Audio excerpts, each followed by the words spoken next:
Ready? Ready? Indy, Henry, on the way, out of the way. Ah! Got lost in his own museum, huh? After you, Junior. Yes, sir.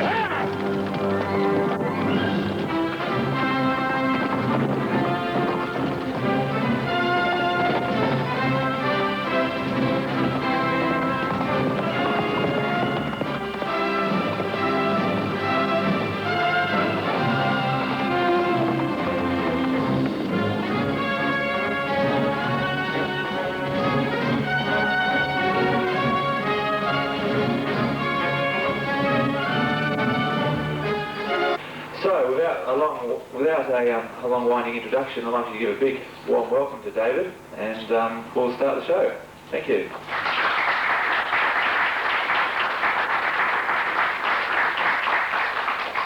Well, thank you very much.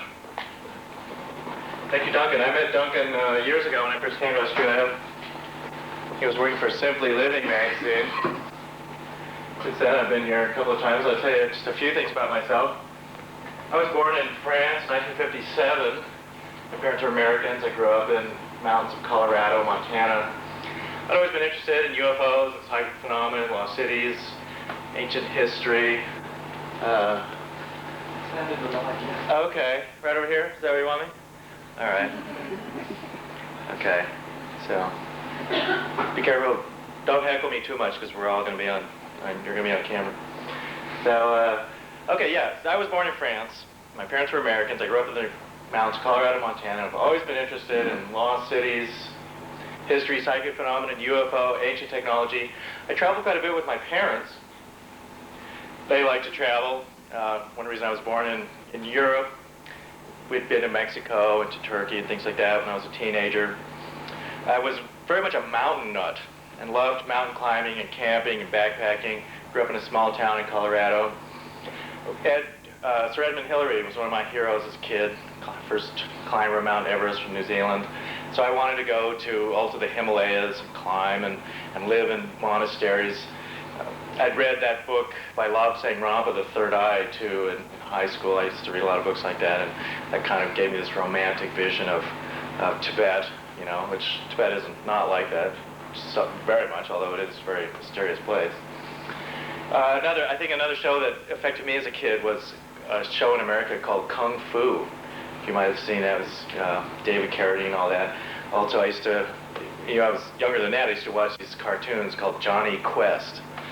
Johnny Quest and his pal Haji, they ran around the world searching for lost cities and mysteries and that kind of thing.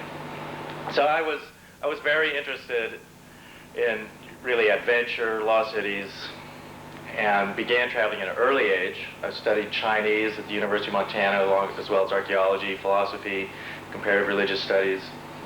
And eventually I went to Taiwan as an English teacher and began teaching English in Taiwan, all the time on my way to the Himalayas and Mount Everest and Tibet and all that. And got, actually, saved my money. I was just 19 at the time. Got to India, began living in India, Kathmandu, began trekking all through the Himalayas. Never did climb Mount Everest, but we did climb some mountains there. That was good. Began traveling across Asia. And once I got on the road, there was just no stopping me. I traveled for like 6 years all through Asia and Africa. At that time, I was your typical $5 a day traveler kind of guy. If I had a few $100s on me, I thought I was rich. Wanted to go to the Great Pyramid. Meanwhile, I would get odd jobs as I went. I lived in Israel on a kibbutz. Eventually, I got a job in Africa, in Sudan, working with a catering company in Sudan. Did that for a year, made quite a bit of money. Suddenly I had like $10,000, which was a lot to me back in the late 70s. Later, Sudanese guerrillas, there was a war going on in Sudan at the time. It's much worse now. I had worked in this camp out in the swamps of Sudan.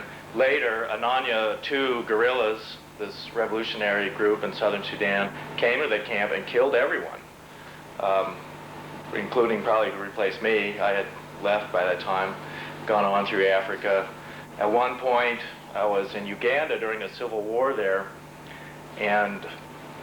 which was kind of a crazy place to be, a tourist on holiday, but looted Idi Amin's house during the war, had Tanzanian soldiers who were drunk trying to kill me, just kind of being, you know, stranger in a wrong place at the wrong time sort of thing. Eventually returned to India, returned to the United States, and there I began writing the books that I write now. My first book was a book called A Hitchhiker's Guide to Africa and Arabia. It was published by a relatively major publishing company in the United States at the time. And I began living in Stell, this intentional community in the Midwest of the United States. Started writing books, started my own company, Adventures Unlimited, and continued to keep traveling. It was at this time that I started doing all my travels throughout the Pacific and South America and Central America. I've spent several years going through some remote jungle areas and living on remote Pacific islands. So anyway, today, I thought we would start out with some kind of lost cities and some pretty amazing things in the Pacific.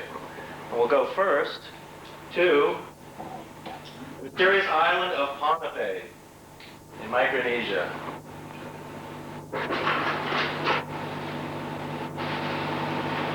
Ponape Island is about 1,000 miles to the northeast of New Guinea. It is now the capital of the Federated States, Micronesia. It's a very jungle-covered island. It's got mountains in the interior. Much of it is still unexplored, in fact. On that island is many ruins, huge megalithic ruins. Also on the island, they drink a root similar to kava in Fiji. It's called sakau. It's like a mildly narcotic root. This is a stone made out of basalt that they used to pound the root out. Here they wear grass skirts. It is from Micronesia that the grass skirts came from, as like in Hawaii. And on that city, on the island, is one of the wonders of the world. I call it the eighth wonder of the world, and it is the giant canal city of Nan Madol, which is in the Metalannon province of Ponape. And it's not actually built onto the island of Ponape. Nan Madol is built into the ocean. It's a city that is more than 10 square miles in size, and it is built out of 20 to 30 to 40 ton basalt crystals, which are naturally formed and crystalline and are magnetized. It's a huge city. This is the largest structure in Nan Madol. It's called Nan Dowis, and it has walls 30 feet high, 30, 40 feet high, built out of these magnetized blocks of stone. The largest stone at Nan Madol is said to weigh 50 tons, or about 100,000 pounds. There are not even modern cranes on the island today that can lift some of these stones there. You can see how the construction, giant walls of these blocks, and they're stacked in a kind of log cabin fashion going up. Now today, the islanders really do not like to go to the city. No one lives there, and they believe that if you spend the night there, you'll die. They believe that the city is haunted, and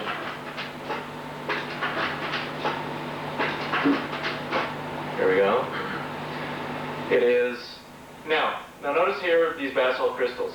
They naturally form this way. It's prismatic basalt. I just came from Tasmania, and Mount Wellington there has a similar formation.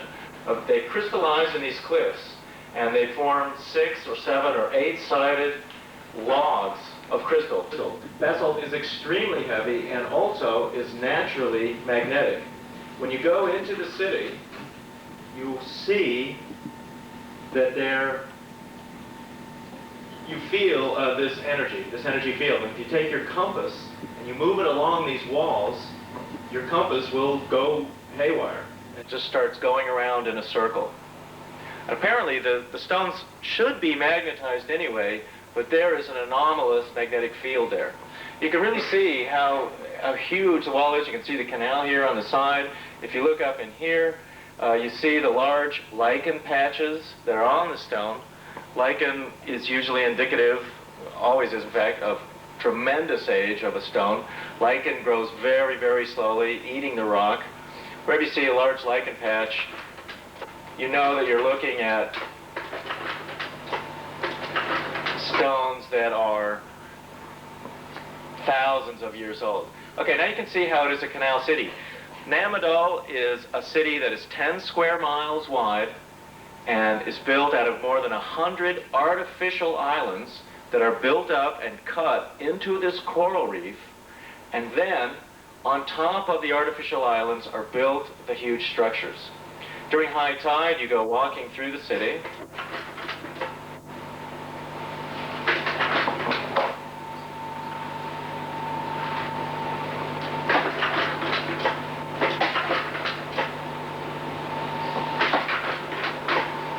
Here we go. Okay, notice again the large lichen patches on this. Here's the large doors going in. The whole thing has collapsed. The city is many thousands of years old. What the Smithsonian Institute came there, this is how your traditional archaeologists work. They came to the island and they found a tortoise shell, and they dated then this tortoise shell in this pit. This tortoise shell was 600 years old. Somebody had basically cooked a tortoise there on one of the islands. So naturally, the Smithsonian Institute then said, well, we've got a 600-year-old tortoise shell here in the city, and that's how old the city is. The city is 600 years old. So the idea that somehow the city was many thousands of years older than that, and that somebody had just eaten a turtle there 600 years ago doesn't occur to them at all. And in fact, I mean, which is obviously the case, don't forget, this city is not on the island of Ponape. It's built into the ocean. Countless typhoons and other things like that have come through there. What has collapsed the walls, these giant walls, is actually trees that have over hundreds, thousands of years grown into the walls, and then when a typhoon comes, it will wrench that tree out, and the tree becomes like a lever and is able to collapse some of the walls. Here you can see how the city is beginning to flood at high tide. We're standing on one of the walls and looking down. The water is coming in. It's actually covering part of the walls and the sidewalks there. Okay, you can see again how the walls are stacked up, the huge basalt crystals there. The more time I've spent on this island, the more mysterious it gets. Now, we had heard stories of a sunken city. A sunken city there in the island. Now, we decided, we contacted this man, and his name was Masao Hadley. He's now deceased. Masao Hadley was the Nam Marquet of the Metalanum province of Namdal. Now, it's curious, it's interesting to note that Ponape, the island, is divided into 5 states or districts. And then the chief of each of the districts, or like district governor, is in their own language called the Nam Marquet. Now, in ancient Egypt, the districts of Egypt were divided into areas which they called nomes or noms. And a district governor in ancient Egypt was called a Nam Marquet. We have the exact same word as in ancient Egyptian and in the local Ponapean dialect, meaning exactly the same thing, a district governor. This was Masao Hadley. Now, we went to Masao Hadley and we asked him questions about the city. We said, well, how did they build this city? Well, he says, and it's very much the island legend, that the stones of the city were flown through the air, levitated, and put into place. This is what they say. Another thing to mention here is that they do not know where the hundreds of thousands, maybe millions of prismatic basalt came to build that city. They don't know. The site of that quarry has never been found. It's possible it's submerged. Even there are tales that it came from another island. Well, one of the things with the islanders themselves is they have a belief similar to the kahuna on Hawaii, and that is that they have to keep secrets. They believe that if they tell you everything they know, they will die. So therefore, they never will volunteer any information. And in fact, I probably know more about Nam Nadal than most people on the island do, simply because everyone knows that you have to keep secrets. If you're not from this area where the city is, you won't, it's just tradition, you wouldn't go there. Being a foreigner, I've contacted Masao Hadley and asked him a lot of questions. And when you ask them questions, you've got to always ask the right questions. They'll never volunteer information to you. They'll answer your question, but never tell you anything more than you have asked. So it's always a game of playing 20 questions with them and keep asking them the right question. And if you keep leading them down the right path, they'll give you some astonishing answers. So one of the questions that we asked them was, is there a sunken city? And he was very surprised when we asked, was there a sunken city there? And because we had heard that in one of Eric von Daniken's books. He goes to this island, and in there he talks about weird, solid platinum coffins found underwater, things like that. We tried to find out if that was true.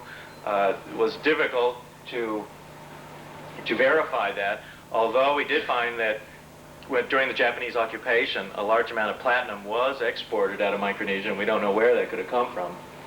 Anyway, he raised his eyebrows and said, wow, how did you know about the sunken city? And then we kept questioning him about it, and he said, yes, there is a sunken city there. And that sunken city, he said, was called Kanimweso. Kanimweso, he said, was the city of the gods and was underwater. The story that he tells is that two brothers who had a lot of magic and science came from the east, the southeast. He believes either from Tahiti or from South America.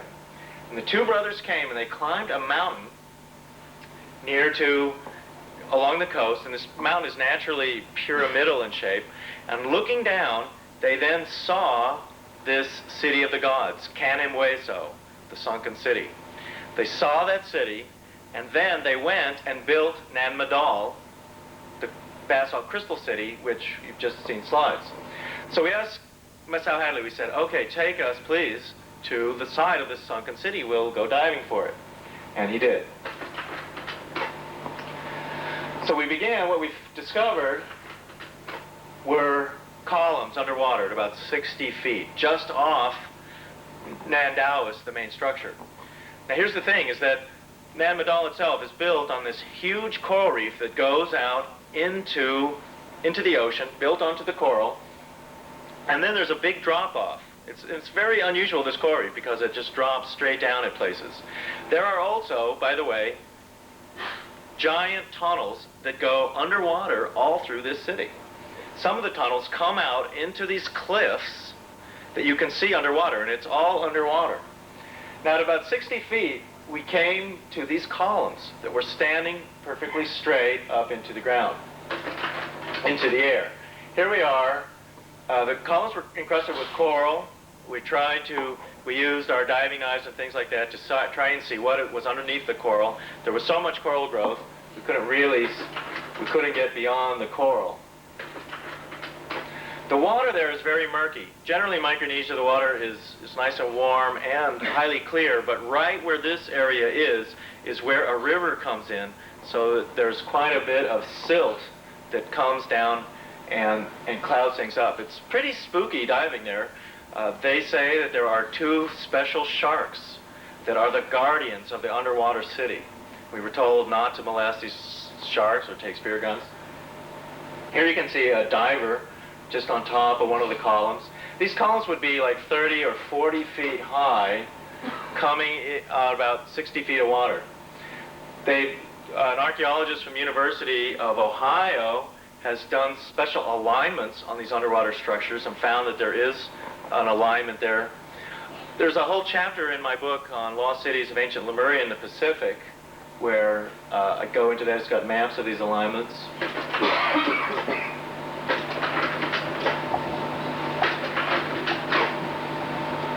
Here we go. More what apparently are underwater structures, coral encrusted.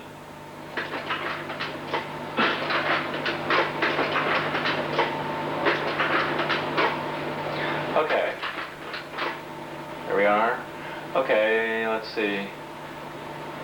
You can see just barely a column there along the left. So we're diving, this is anywhere from 60 to 80 feet underwater. Now, in other areas nearby there, and remember there's 100 artificial islands, and in other areas there are stones that you can free dive to.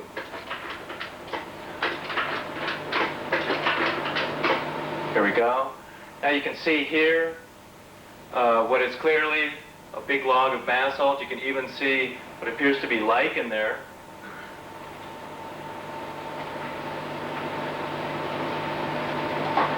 This is probably in about 12 feet of water. The islands themselves that the huge walls are built on are also built up artificially. Again, you can see giant, I mean these are blocks of stone weighing 10 to 20,000 pounds. Huge, huge basalt crystals. Now, one of the things that we decided, our solution eventually to what was going on here, I mean, really we were finding underwater structures. We were mystified by the weird tunnels going underwater. Back in 1919, a story was written, and you can get it as a paperback. It's called The Moon Pool, and it's also about this city. And in that science fiction story, there is also these underwater tunnels and things like that going underneath the city. They absolutely exist.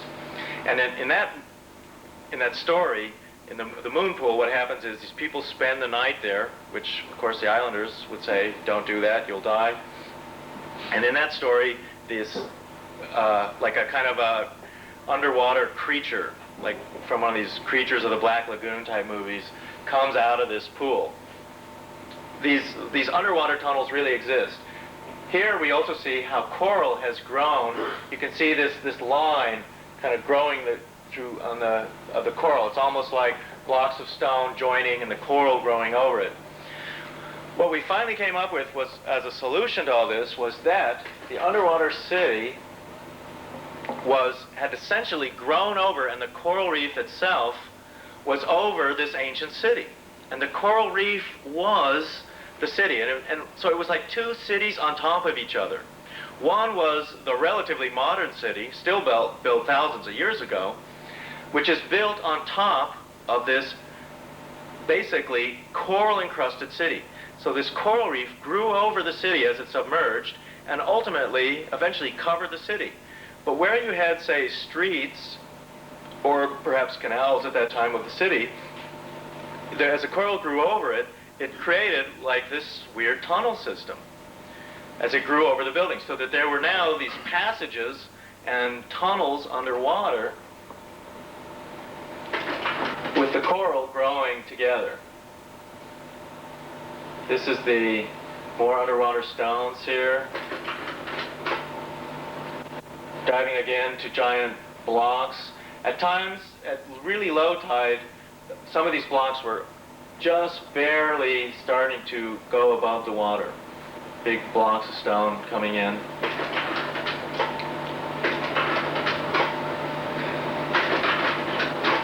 Here we go. This is the one I was trying to get. Now, one of the unusual things that we discovered underwater was that above water we could not find any kinds of petroglyphs or carved writing or anything. It was just this bare city, half destroyed, half submerged. But now, in this one stone underwater, we did find what apparently were some kind of signs carved into the rock. This is basalt, extremely hard rock to carve. Here you can see at the bottom what appears to be a square. The square's been carved in, cut in. Right up here was a cross and a triangle. It was like 4 different signs carved in this block. It's about as, fortunately, underwater photography is kind of difficult. More blocks of stone underneath the water. Okay. Back in the late 1800s, there was a British colonel. His name was James Churchward. He was an officer in the British Army and lived in India for many years. While he lived in India during those years, he claimed that he was introduced to a Brahmin priest who ran this temple in northern India, and in this temple was a secret library. And in this library was full of ancient books and tablets. These things do absolutely exist in India. There's no reason why he couldn't have had this experience. And he spent a lot of time with this priest, he claimed, and then eventually this priest told him what was in some of these books, and they deciphered them. And essentially what he said was that there had been this ancient continent in the Pacific called Mu. Mu was like the motherland of mankind. Various races had lived there, and ultimately from Mu had spread out all over the world to various civilizations. Mu was a civilization that went back 100,000 years, something like that. His map of Mu that Churchward published, his first books were published in the 30s. In America, he eventually moved to the United States. He wrote a book called The Lost Continent of Mu. His second book was called The Children of Mu. He then wrote 3 other books on the cosmic forces of Mu and the sacred symbols of Mu. So here, his Mu came to start. Easter Island was at one edge, Hawaii up the very north, Tahiti and the Marquesas. Ponape Island is right here on the far left side, and then the Ladrone Islands, which is with Guam and those kind of things, were all part of Mu. Churchward traveled throughout the Pacific at the turn of the century, searching on his quest for the evidence of Mu. Now another group, which is called the Lemurian Fellowship, and this was their map that they published in about 1938 or so. They were a popular group. They existed in California in the 40s, and their Mu was slightly different and enlarged from Churchward's. For instance, it included all of Australia and New Zealand. Hawaii was at the center. It even included parts of California. Essentially, their lost continent of Mu outlined the Pacific tectonic plate. In the late 60s was a geological revolution of tectonic plates, how the Earth has got these continental plates, and they are all jostling up and moving against each other. And really this is, in a way, geologically a very accurate map of the Pacific tectonic plate. I mean, this is a map that is 40 years ahead of its time, and I think in many ways very accurate.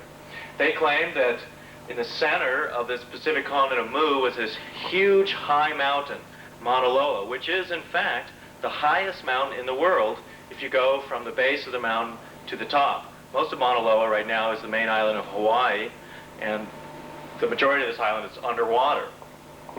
They claimed that there were these 13 or 12 valleys and huge mountain ranges that fanned out from the huge Mauna Loa, central mountain of the continent, and that the various races of mankind developed in the Pacific, isolated in each of the valleys. This was essentially their explanation, and Churchward had said the same thing, of how different races of mankind developed. We're all humans, Homo sapiens, but have these different racial characteristics because of the isolated valleys of Mu. They actually called the continent Makulia. Other names for this lost continent Pacific have been Rutas. The Easter Islanders call their lost continent Hiva. Some people today also call it Pacifica, a modern name. Lemuria is also a modern geological name. And another name for this lost continent, which is in the Awaspi book, they call it Pan. Churchward's explanation for how these cataclysms, the sinking of Mu, the sinking of Atlantis, the cataclysmic destruction of ancient civilizations, had to do with pole shifts. And he was one of the first people to theorize on pole shifts. Let's see. Here we go. According to Churchward, what would happen, and other authors have expanded on this, there would be, the Earth is constantly, needs to be in equilibrium. And one of the things that causes the destabilization of the Earth is ice caps.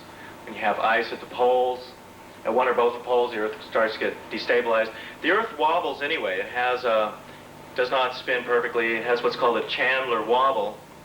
And eventually, according to Churchward, Hugh Slush Brown, Edgar Casey, other people like that, the Earth will eventually, as it becomes unstable, will lurch forward 10, 20 degrees. One way I like to explain a pole shift, just to draw an analogy, is if you take a raw egg and put it on a table and then spin that egg, then stop it. Just stop the egg from spinning, and now take your hand away from it again. What will happen? The egg will start to spin again, because you've only stopped momentarily the thin shell of the egg while the core of the egg is still spinning. This is then analogous to a pole shift. The thin crust of the Earth moves on the inner core, but the inner core of the Earth keeps spinning and doesn't really change. But the Earth's crust moves around to gain equilibrium. For instance, this would be one explanation for woolly mammoths that are flash frozen in Siberia. At one point, they're happily eating buttercups in a relatively moderate climate, when suddenly they find themselves at the North Pole. Most of the ivory that was found in the 1800s and used for piano keys and billiard balls didn't come from African elephants. It came from huge piles of ivory and bones that are found in Siberia and Alaska. If you go in Siberia and Alaska, there are literally mountains of crushed mammoth bones and ivory and woolly rhinos and giant elk. And these animals were just grazing in these huge plains when suddenly a giant wave came and hit them, washed them all up, pulverized them, and then washed them into these mountains that are today in the Arctic. It's really, the idea of a pole shift is another explanation for what traditional archaeologists, the uniformitarian geologists who are, and it's their theories we learn today, talk about ice ages.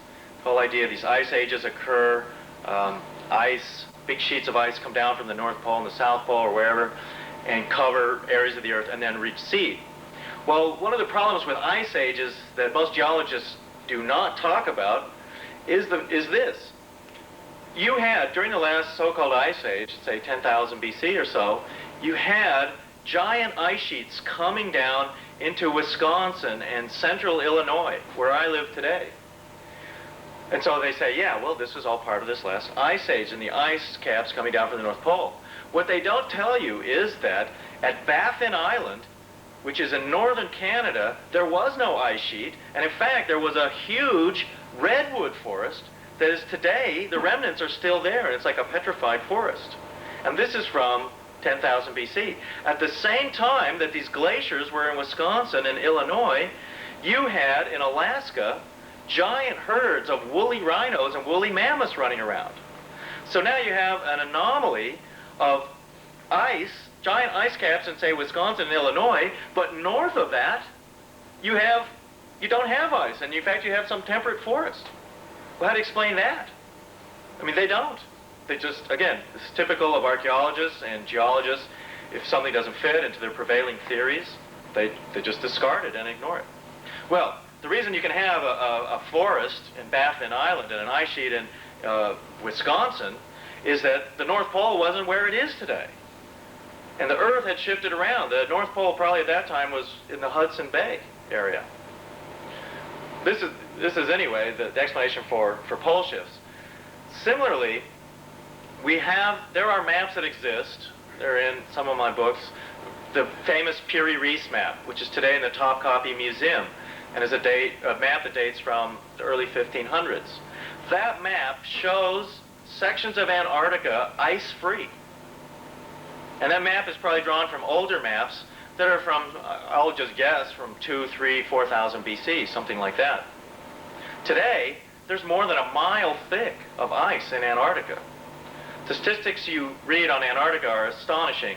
They say that there's more than 90% of all the fresh water on Earth is ice in Antarctica. Ice accumulates in Antarctica at a rate of like 1 billion tons a day, something like that. That ice sheet is also lopsided. Something else that's interesting to note, when you have a greenhouse effect and a general warming of the Earth, this does not melt ice caps. In fact, ice caps become bigger when the Earth heats up. And the reason is because the equatorial areas of the Earth heat up first, and the ocean areas around the equator, there's more condensation of water from the oceans. That water then goes to the poles and where it snows and becomes ice. Now, back in the 70s, there was an archaeologist in the University of Texas. His name was Dr. David Zink. He became big on the giant underwater stones of Bimini off of Florida. And those stones, he later wrote a book called The Stones of Atlantis. He became this believer in Atlantis. Well, one thing that happens, if you're an academic teaching at some university in the United States and you suddenly start believing in Atlantis, you're out of a job. They'll strip you of your job, and they'll make sure that you can't get a job at any university. And this is very much what happened to him. I met him in the mid-'80s. He was down and out and managing some apartment building in Los Angeles. Now, in a book that he wrote called The Ancient Stones Speak in 1979, he then published this world grid map. It's a pretty famous one. It's in our book, Anti-Gravity and the World Grid.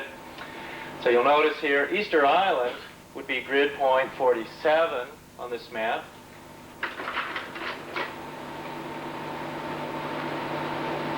And this is the other side of the world. Grid point number 28, right over here, is Ponape, the island of the Crystal City we were just looking at. It's interesting that when I was on that island, people told me that that island is never hit by typhoons.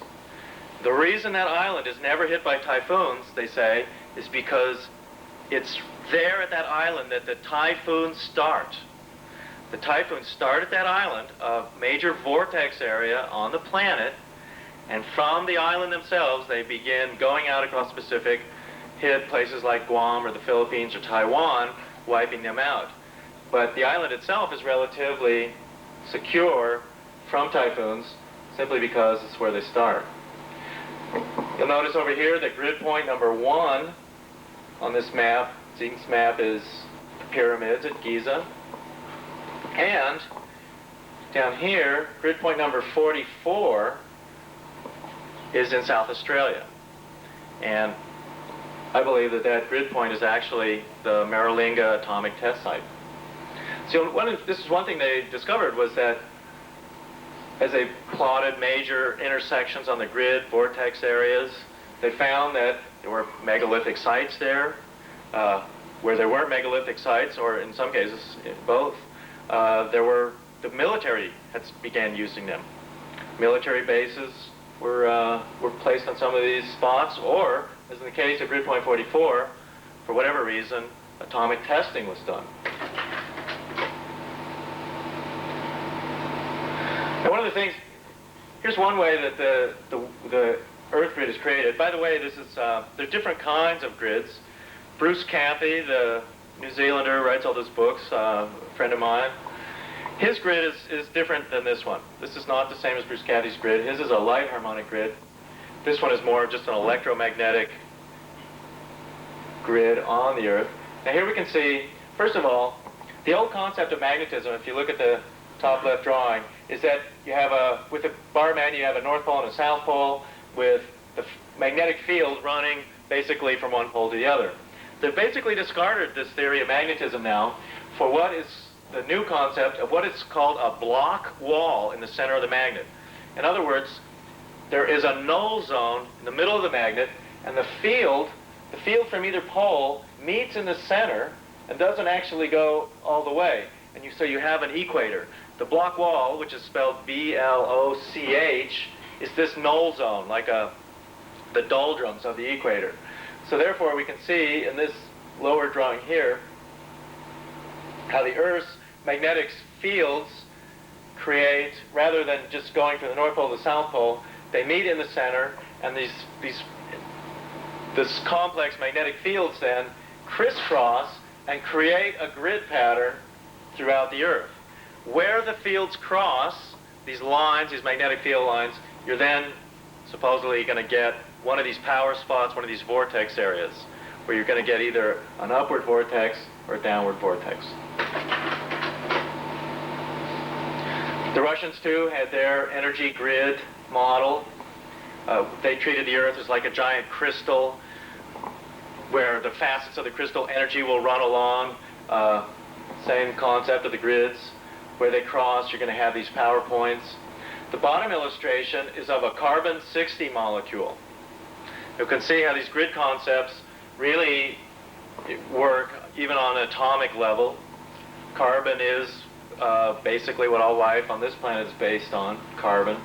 So we have, even ourselves, our atomic structure is some kind of geometric grid pattern. One of my heroes as a kid was Buckminster Fuller. Fuller was a inventor of the geodesic domes. He believed that oil companies and energy companies were controlling the world. Famous quote from Buckminster Fuller about the energy crisis in the 70s was, he said, "Well, there is no energy crisis, there's just a crisis of ignorance." Buckminster Fuller, curiously, he at one point, he had used, back in the 30s, he lived in Chicago, and he had used a lot of his wife's relatives' money for his various inventions and schemes, had lost all that money and was very depressed, and he was going to commit suicide. He was going to jump off the dock in Lake Michigan and kill himself, and he was standing there on the dock getting ready to do it, when suddenly he had this voice in his head said, "Oh, Buckminster Fuller, don't kill yourself. You know, you have many important things to do for planet Earth. You know, your inventions will work out. You're going to be famous. You know, don't give up in despair." And Buckminster Fuller sort of stopped and said, "Wow, okay, maybe I won't kill myself."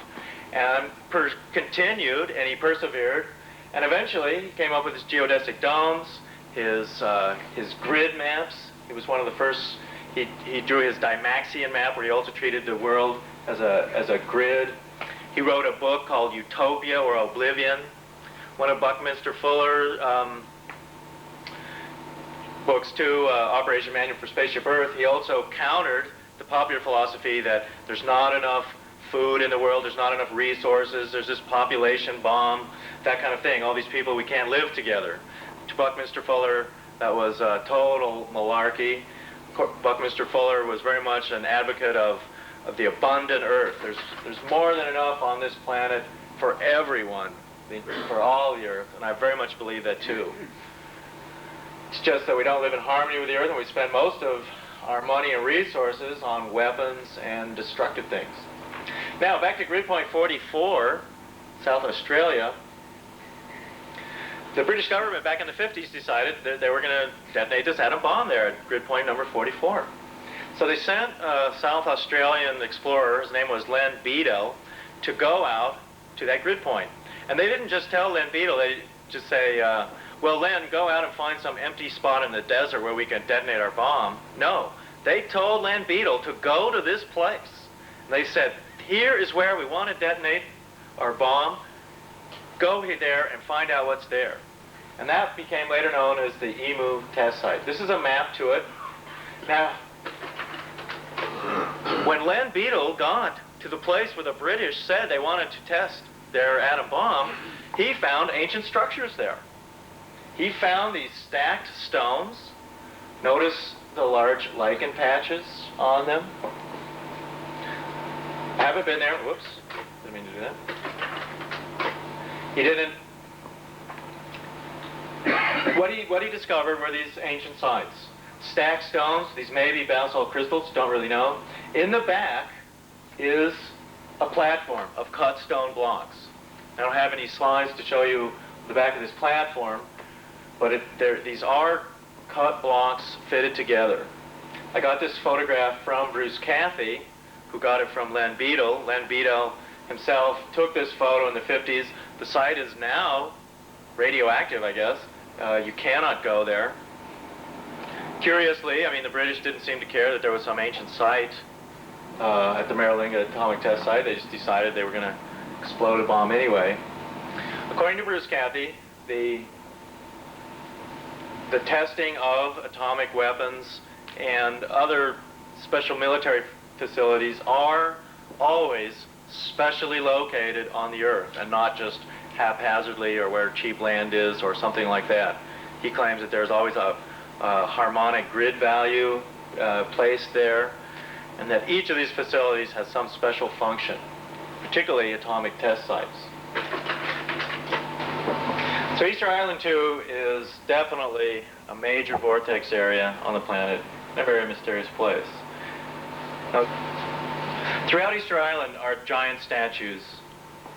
And now, one of the things that a lot of people don't know is that most of the statues on Easter Island are placed along the edge of the island and are all looking inward. Statues are 60 to 80 feet high. They're carved out of a volcanic rock in the center of the island called Ranu. The statues, according to the Easter Islanders, were imbued with a power, and eyes were placed inside the statue's eyes in the sockets, and from these eyes radiated a power. To the Easter Islanders, they called this power mana, and it was an occult power that protected the island and kept the island from sinking under the ocean, they claimed. The Easter Islanders, too, have legends of a lost continent. They say that Easter Island was once part of this large continent. They called it Hiva, H-I-V-A. And this large continent then sank into the ocean, like Churchward and Lemurian Fellowship said, sank into the ocean 20,000 years ago or something like that. And Easter Island, they said, was like the fulcrum. And only it remained above the water, although no doubt other islands did too. All the statues are created in a quarry in the center of the island called Ranu. Easter Island is a small island actually, and is a triangle. There's a volcano at each corner of the triangle. As you go up into the center volcano, which is like the fourth one, as you go up into the crater, this is what you find. You find a natural amphitheater and a Totoro reed lake. Now, Totoro reeds are the reeds that are used for building these reed boats, the same reeds that are found at Lake Titicaca in Peru. They're also found in the marshes of Iraq and ancient Babylon, in Lothal, also in Morocco and Egypt. The Totoro reeds are what Thor Heyerdahl would build his boats out of to go sailing around the world across the Pacific or the Atlantic, proving ancient sailors. Now, the thing is, with the amphitheater at Ranu, what happens is you have all these statues. Now, this is where the other statues are. Aside from the statues that are around the edge of the island, all looking inside, protecting the island, these statues are all sitting on the inside of the crater, and they're all facing down. In other words, if you're standing in this natural amphitheater here, particularly right down by the lake, you're standing there and you're looking at about 100 giant statues who are all staring straight at you.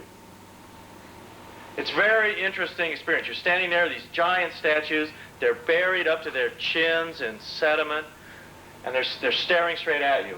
Now, right up at the top, right up here, in this is a carved stone room.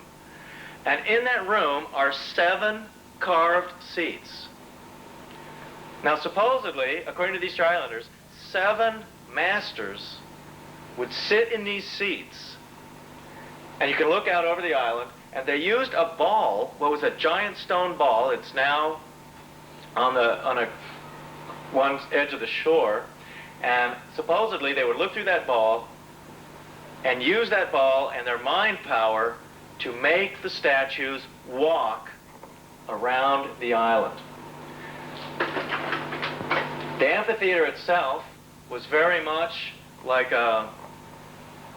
this amphitheater, I believe, like an ancient meeting place where initiates from all over the world would meet, come to the island.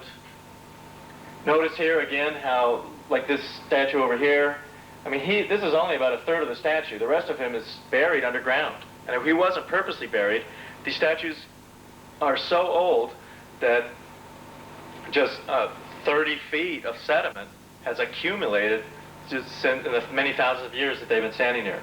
Giant lichen patches on the statues. A few of them are toppled over. This is the traditional way that it's said that the statues are built. Traditional in the sense of traditional archaeologists. This is not what the Easter Islanders say. Basically, they drag the statues around.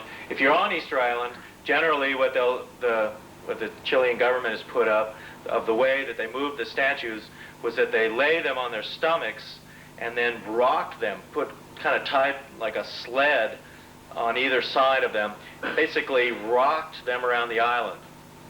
This is not what the Easter Islanders say, of course. Recently, Thor Heyerdahl has written a book called Easter Island, The Mystery Solved, where he says that the way that they moved the statues was basically the way a person walks a refrigerator, kind of tipping it while it's standing up, tipping it to one side and then moving it forward. I know Thor Heyerdahl personally, and I've talked to him about this. It's not a very unique theory. In fact, it was by a French guy who had written a book back in the 70s saying exactly the same thing. It was in my book, Lost Cities of Ancient Lemuria in the Pacific, before Thor Heyerdahl's book. He seemed to think this was a very original theory and put it in his book, Easter Island Mystery Solved. But that is not what the Easter Islanders say. Now here's their explanation of how the statues moved around the island, and that is that they were levitated. Now this is an ancient, this is two maps in one. It's an old map of the roads on Easter Island, and then I've added some diagrams myself. Now, according to the Easter Islanders, the statues all came out of the Ranu-Raraku crater right here in this part of the island. Now, according to them, the statues had to walk in a clockwise spiral around the island. The ancient roads of the island do exactly that. They move out from the crater and they begin moving in a clockwise pattern and move around and go around this volcano here, the largest mountain on the island, which is called Rano Arroy. Now on Rano Arroy, there is an anomalous magnetic field there. If you get a hiking map of the island, it actually will list this magnetic field there. It says anomalous magnetic field. When I was hiking around the island, I took out my compass. My compass was going crazy right around in that area. And in fact, when Jacques Cousteau and the Calypso were at Easter Island filming one of Jacques Cousteau's documentaries, his son, Philippe, had an ultralight on the Calypso. Now, Philippe was then going to fly this ultralight around Easter Island. And the islanders warned him. They said, be careful flying your ultralight, particularly around this volcano, because your instruments will all go haywire and you'll crash. Well, Philippe ignored them, got in his ultralight, flew around the Rano Arroy volcano. His instruments did go crazy, and he did crash. He was almost killed. He had to be flown to a hospital in Santiago where they saved his life. No doubt Jacques was very upset that his son was almost killed. He'd already lost one son. So, yeah, there is a very anomalous magnetic field here. So the statues, according to them, the Easter Islanders had to move the statues in this clockwise vortex around the island, around the anomalous magnetic field, and then come, say, to this spot. So just to show you what I'm saying, the statues are all coming here from the Ranu-Raraku crater, and some of the statues were like right here, just to the north side of the island. However, even though this was maybe only a kilometer or two from here to there, according to the Easter Islanders, they couldn't walk a statue from here right to there. They would have to literally walk the statue all the way along here, would have to come here, up around the volcano, around here, to get to this point. That's what they say. So somehow, I mean, I believe that this is true. They're saying that they levitated the statues And these 7 guys sitting in these seats were part of all that. And then they would use the natural vortex of the island, and then probably the crystalline structure of the rock that the statues are built out of. They would cause the statues to be weightless, and the statues would then levitate, literally like drift, in this spiral vortex around the island. This is pretty much how I think that the stones were levitated at Amadal. The stones were magnetic. They were crystals. By introducing a field, a sort of null gravitational field on there, an anti-gravity, if you will, a vibration, the stones would lose their weight and be weightless. In fact, on Ponape, the islanders have this legend that people would actually ride on the stones as ballast to keep the stones from floating too high up in the air. Now, one of the reasons I've said here to the mysterious moai high in the cliffs is because this area, this volcano here, Rano Kau, is almost perfectly straight cliffs that go down for like a couple of 100 feet straight down into the water. Well, one thing the archaeologists had trouble figuring out was how they would get the statues, moai, that's what they would call them, how they would get them onto these cliffs. And some of these statues were actually perched high on these cliffs, these sheer cliffs. And they were, I mean, the traditional archaeologists, their whole explanation was, well, of course, they just wrestled these statues into place. They didn't have anything else to do on the island. But how they got them onto these high cliffs, they really couldn't explain that. But if the islanders had done what they said, moving them by levitation, essentially, then yeah, I mean, then they could get them onto these high cliffs. Check, see. Okay, the men were sitting in this crater here. The source of all the statues came from this source right here, Ranu Raraku crater. So in other words, okay, Easter Island is like a triangle of 3 volcanoes, one here, and one here, and a 4th, smaller volcano here.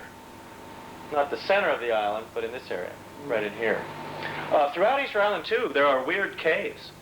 And I've crawled into a few myself. Particularly in this area are caves in the cliffs. There are the Rongo tablets and other things are kept there. There's a certain danger, they say, of taking anything from Easter Island, in that the spirits of Easter Island do not like things to be taken. Okay, this is the very unusual wall of Vinapu, also on Easter Island. Notice how it is perfectly cut and fitted megalithic blocks, huge lichen patches. The wall has a certain concave look to it. The stones are kind of rounded. You can see again the wall, it's like a platform, beginnings of a step pyramid or whatever. Again, large lichen patches. You can see sort of rounded face slightly. Here too, the stones are so perfectly fitted together that you cannot slip a knife or a piece of paper through it.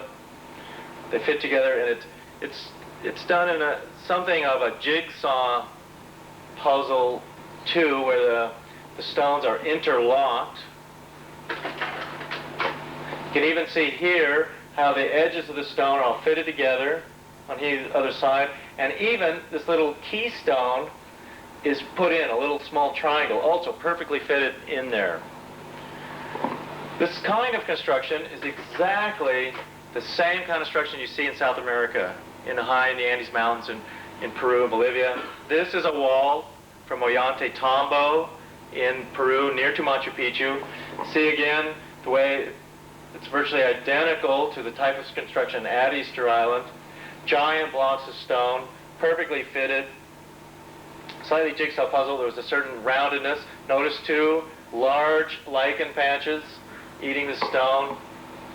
This is really, I usually call this Atlantean construction. It's the most highly skilled and best construction technique in the world. and it is one of the only construction techniques that will withstand giant earthquakes. What happens is an earthquake hits walls like this. The walls are tied in together. There is no mortar or anything. And the walls will move with the earthquake, but because they're locked in, will generally fall back into place. Here we go. This is one of the reed boats on Lake Titicaca. Just like on Easter Island, they use the same kind of ships. When you build boats out of these Tortora reeds, they're unsinkable. I mean, even if the whole ship disintegrated, this happened to Thor Heyerdahl several times, you can even just grab any piece of the boat and you'll float. You can't sink them. This is a statue from Chavin, also on the coast of Peru. I threw this in there because it looks a lot like a kind of Easter Island statue. Notice the big nose, and the bridge of the nose goes way back towards the forehead. He's wearing like a diadem thing around his head.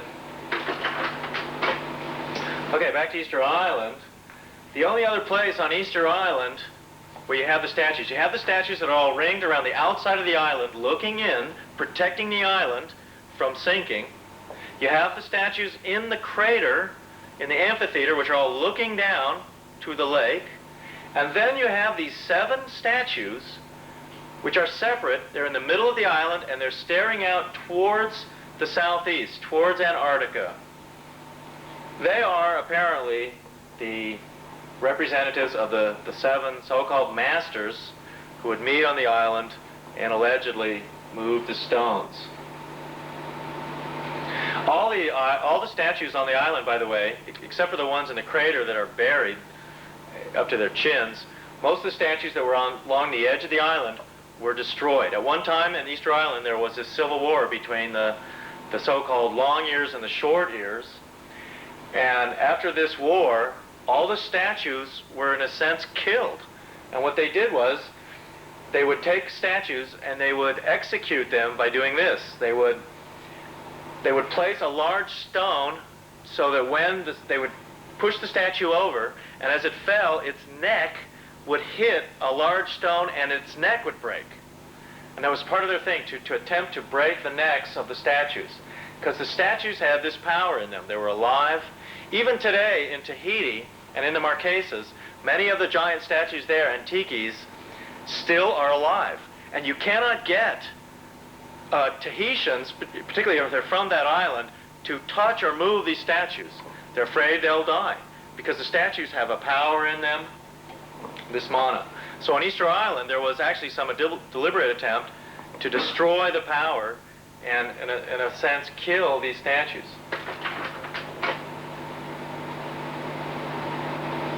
These statues were along the edge of the island, also looking in. Okay, I'll go over this slide briefly, which is a slide with Adventures Unlimited. One of our things was always to search out weird ruins in the jungle, lost cities, all that kind of thing. And we were sent this photograph from Guatemala. This photograph originally appeared in the Ancient Astronaut Society newsletter. It's just a small little photograph. Once we saw it, we immediately wanted to track this thing down and find out where it was. Notice how it looks similar to an Easter Island statue. There's people sitting at the top. You have also the guy standing by the car there at the bottom. I'm told that's a 1938 Ford.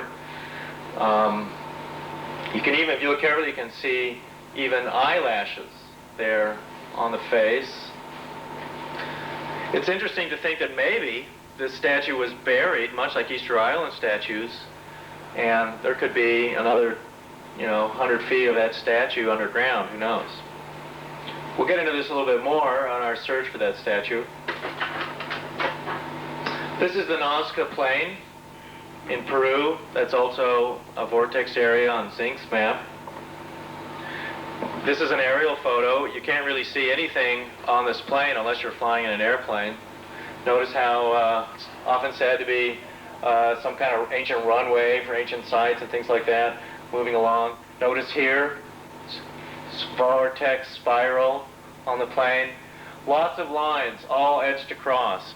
Also many figures like monkeys and spiders and condors.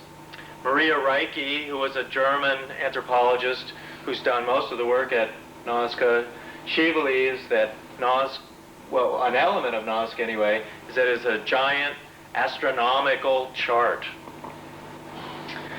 I think that's part of the explanation.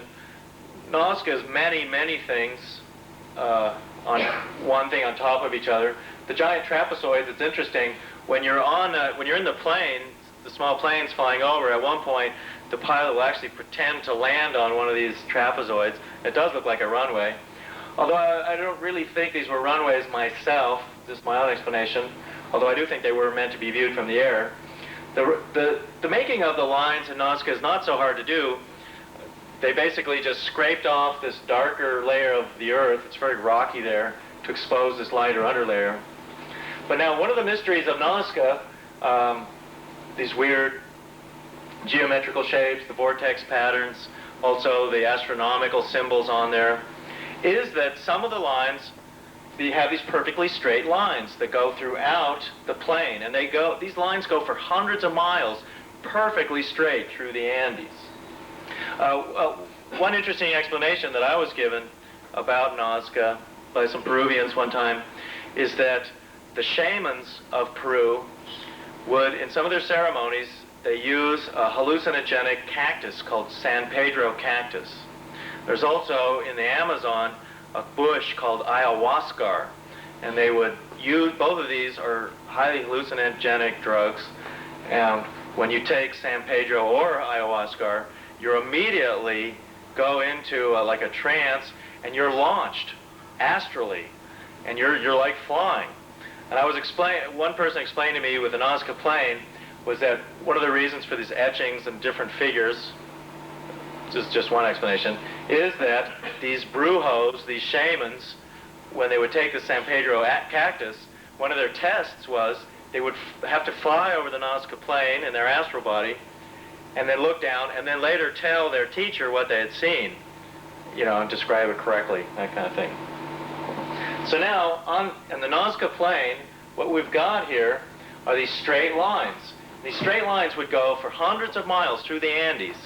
Now, they're like a trail, but you cannot follow these trails. When these lines would come to obstacles like boulders and cliffs and things, the lines, instead of going around these obstacles, go perfectly straight over them. The lines are absolutely straight. You could not follow the line. When you came to some boulder or cliff, you'd have to walk around it. Yet the line is going straight over it. And it's just like etched into the mountainside. I believe that these lines are actually, either are now or were at the time, mapping energy currents, ley lines, through the Earth. The lines at Nazca some of them go for hundreds of miles through the Andes. Nazca is near the coast, and they go to Tiwanaku. Tiwanaku is in the Altiplano. It's 13,000 feet in the Andes. It's near Lake Titicaca. Today it's part of Bolivia.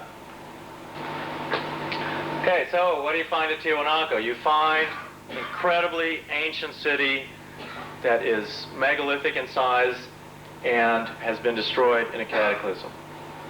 Notice how the giant blocks of stone here fitted together it's built out of andesite, one of the hardest blocks of stone known.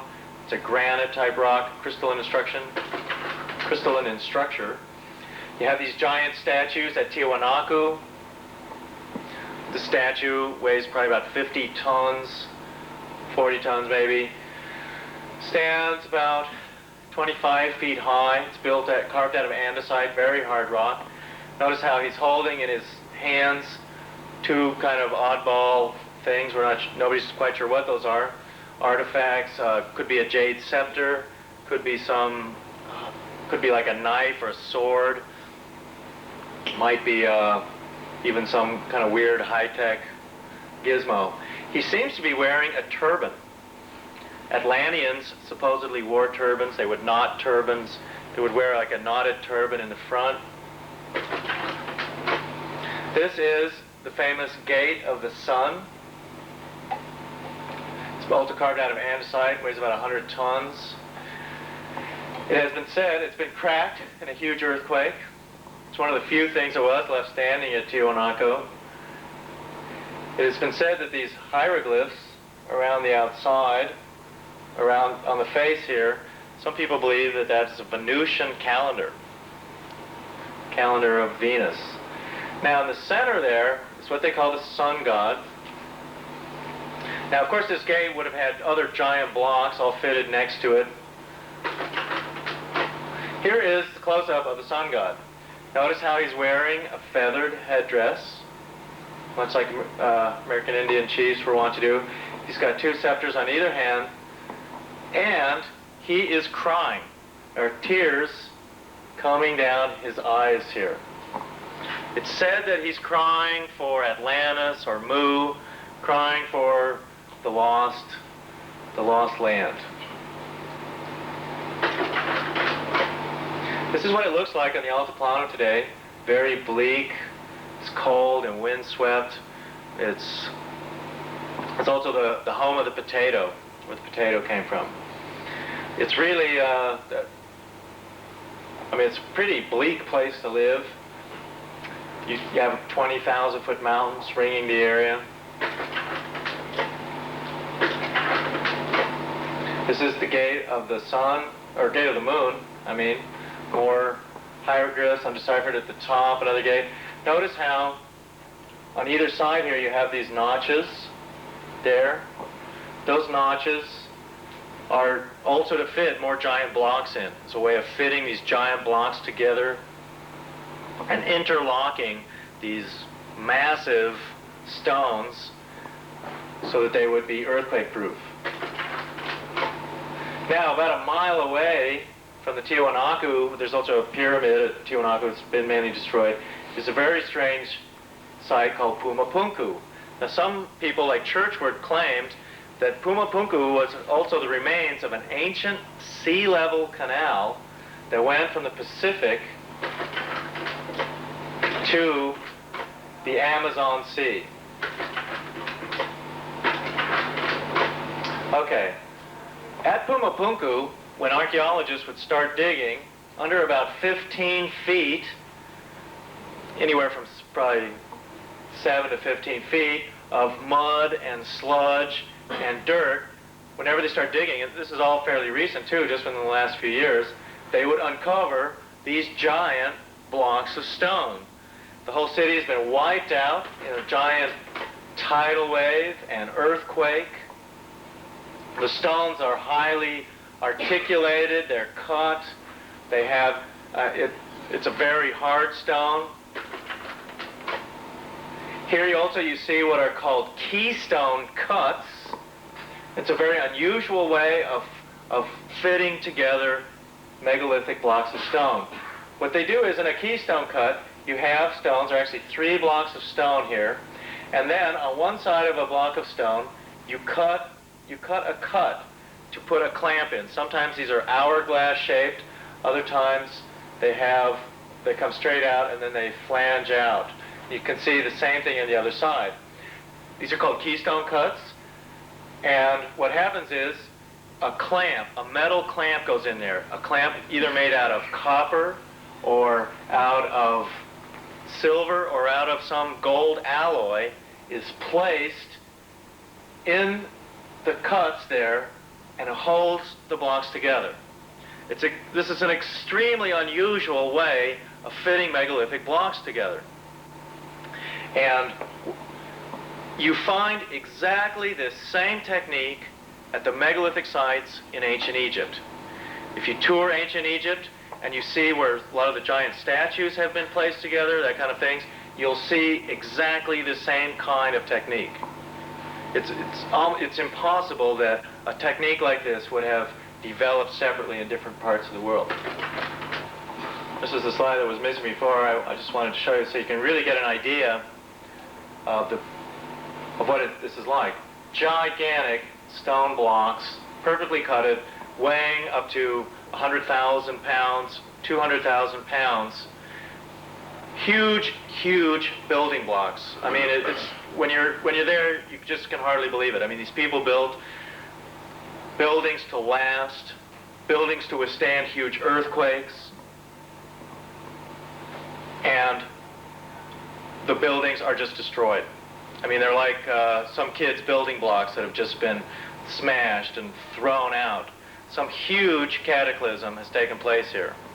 Now, what people like Churchward claimed was that, okay, here now, and as you dig, everywhere that you dig, you suddenly find more of these giant blocks. Some huge tidal wave has occurred. What they say is that at one point, South America was down as a continental plate, was depressed, and then there was this upheaval. It was the sinking of the Pacific continent, probably in a pole shift, and then Lake Titicaca, which at that time was sea level, was uplifted and is now at 13,000 feet in the Andes. This is an aerial photo of Lake Titicaca, and these are the islands of the sun. Lake Titicaca is very deep. It is a site of a lot of mysteries. A lot of UFOs are seen around Lake Titicaca. UFOs are seen coming out of the water there. There are underwater ruins at Lake Titicaca. In my book on South America, which we don't have here, we've got photographs of underwater ruins that are found there, like the giant ruins that are also found above water. The sacred islands of the sun, like these, were sacred to the Incas, a very more recent civilization. There are tunnels that go underwater. Here you can see the edge of the land going out into out into the Altiplano. There are seahorses in Lake Titicaca. Lake Titicaca was at one time apparently a saltwater lake, was attached to the ocean, and then over time, as it was lifted up into the Andes, fresh water drained into the lake, springs were coming up, and over many thousands of years, the water in Lake Titicaca went from saltwater to freshwater. The seahorses in Lake Titicaca adapted to this, and there is another lake in central Bolivia called Lake Popo, and this lake is a saltwater lake. It's like all the salt formerly from Lake Titicaca went into this lake. Here you can see again the reed boats, reed houses. These are reed islands on the lake. There's a tribe of Indians that lives on the lake. They live in these reed houses and they fish. A lot of their income now is from tourism, although tourism to Peru has kind of come to a halt, actually. These are the mountains around Lake Titicaca and La Paz, about 21,000 foot peaks. Now, curiously, there's a very unusual site in eastern Bolivia called Samaipata, El Fuerte, a place of giants. They found giant bones, and it's on top of this mountain here. And what's up there is very weird foundations of some city. And it's megalithic, it's carved into solid rock, yet the walls and other pieces are gone. Here you can see how the rock is carved. Look at the large lichen patches. Weird channels are carved straight into the solid rock going up towards the hill. The strange crisscross pattern. One of Eric von Daniken books, he got to this site. He thought that this was some kind of rocket launching pad for extraterrestrials. I doubt if that is the solution myself. Rather, it is a very interesting thing. It does seem like it's something for machinery. It's like a railway track or something like carved in there, and a machinery, for instance, like giant cannons and things like that in World War II were often put into sort of artificial mini railways like that to move up and down. All right, moving around that city, this Samaipata, this one that's giant, been wiped out. All the main blocks are there. Only the foundations of the buildings are left. There is a very unusual thing there, and that is this tunnel. And we went there. I've been there several times. What happens is, this place they call the Chincana, and you go down into the jungle nearby there, and suddenly you're at this tunnel entrance. And I've always been interested in ancient tunnels, passages through the earth, that kind of thing. And what you have is, at this site, here's what it's like. You go down into this pit, and it goes down about 20 feet. And you're suddenly standing there. It's like straight down. You would need ropes or a ladder to go down there. And you're now standing in this tunnel. And this tunnel is about 8 feet high and 6 feet wide. 2 people can walk in it abreast. And the tunnel, it's near the top of this mountain. This tunnel then begins moving down into the earth. This tunnel goes, we don't know where it goes exactly. It seems to go a long distance. Bolivian archaeologists have gone into this tunnel to try and find out where it goes. It's not blocked or anything. The tunnel actually moves and starts going downhill. The Bolivian archaeologists had to turn back after a couple of 100 meters into this tunnel because the air became so stale, they felt they would need to take oxygen breathing equipment to go down inside it. I have been inside one of the tunnels in Brazil, not this one. Now, asking the caretaker, I asked him, I said, well, explain this tunnel to me. And he said, well, I mean, we can't explain it. It just seems to go down into the earth. It's just carved down through the mountains. He said to me, then pointed to this mountain across the valley about 20 miles away. This is a photo taken with a telephoto lens. And he said, he pointed to this mountain up here and he said, the archaeologists believe that tunnel goes to this mountain. And they call this mountain the Devil's Dimple, El Moche de Diablo. And he said, yeah, they think there's some kind of lost city over there, and this tunnel goes over there to that place, and this tunnel comes out. And this would be a tunnel going down, starting from nearly the top of this mountain, going down to the bottom of the mountain, underneath a river, then 20 miles underneath other rivers and mountains, and then to this place. Tunnels do exist all through South America.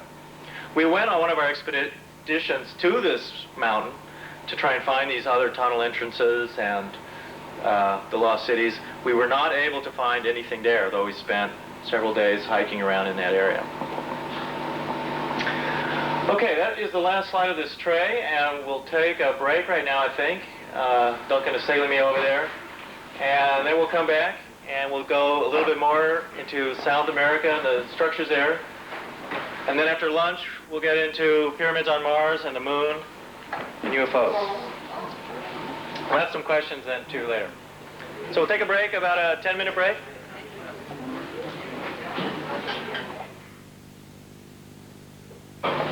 This is the lost city of Machu Picchu, high in the Andes Mountains and the Urubamba River. Fantastic place. Maybe a few of you have been there. It's really, well, I think, one of the great sites in the world. It is, with Rio de Janeiro, I think, the two most popular tourist destinations. And Machu Picchu is like a secret city. It's a megalithic city. It's not built by the Incas, although the Incas may have lived there, although there's even evidence that possibly the Incas themselves never even really used Machu Picchu. But like many of these giant cities, let's use Machu Picchu as an example, because they're built to last, and they're built at these megalithic stones, they really do last for thousands of years. And so now if you're like a wandering tribe and you come through some valley, this is, I think, the story of many lost cities, ancient civilizations, and you suddenly find a city. There's nobody living in it, but all these giant walls are right there and everything, and you go, wow, here's a nice city, we'll just put a roof on some of the buildings, we'll have our own city. And this is really what's happened a lot, I think, in South America. Okay. This is a Landsat 2 satellite photo of the eastern jungles of Peru, the Madre de Dios area. Let's see, try and focus that a little bit. There we go, get a little sharper. Back a little bit. Whoa, too much of that. All right, here we go. Slightly. There's also a way to do that. All right, this is a Landsat 2 photograph of the eastern jungles of South America. What it shows is Madre de Dios jungles east of the Andes. Now, if you look into this area right here, you see what are 8 pyramids in the jungle. Now, these pyramids are pretty mysterious. Several expeditions have tried to get to these pyramids. some of them have just totally vanished, and the explorers were never seen again. Only one person ever that we know of got to these pyramids, right in here, and he was a Japanese explorer, and the reason he could get to these pyramids is that the Indians who live in the jungle in this area, Machiganga Indians, look and speak almost exactly like Japanese. They look like Japanese, their language is much like Japanese, and this Japanese explorer looks just like them. So they were curious of him, and they allowed him into this area. Now, when the Spanish conquered the Inca Empire about 1530 or so, what happened was, it's a very unusual bit of history where the Inca Empire, which was just finishing a civil war at the time, was conquered by a couple of hundred Spanish. And they did this by kidnapping Atahualpa, who was the Inca emperor at the time, and they held him for ransom for a room full of gold and a room full of silver. The Incas paid this ransom from Cuzco and from the Sun Temple there. The Incas had a lot of gold and metals, but they did not use coinage. Metals and gold were used. They literally wallpapered houses and things like that with it.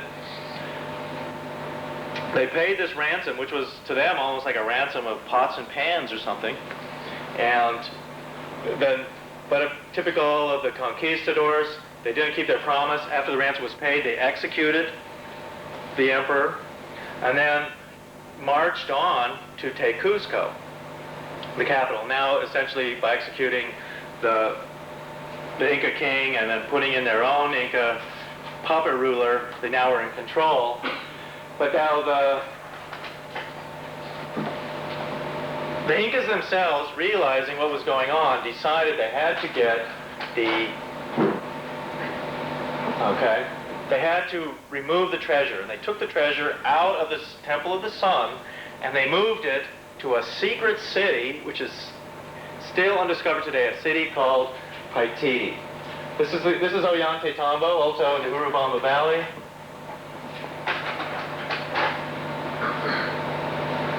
Okay.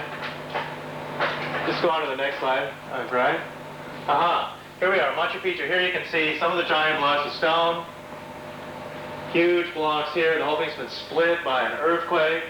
This is Bill standing right here. You can see also how the whole thing is tumbling down. This is in Machu Picchu, the secret city. Machu Picchu is interesting too, because as you come up the Urubamba Valley to Machu Picchu, you cannot see the city.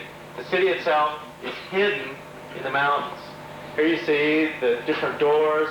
Again, the giant construction. Huge blocks of stone, large lichen patches. Notice up here the different levels of construction. Beautiful construction up here, but now right above it is like kind of crummy little stone blocks and mud fill just to fill it in. Always the better construction is the older one that's there on top.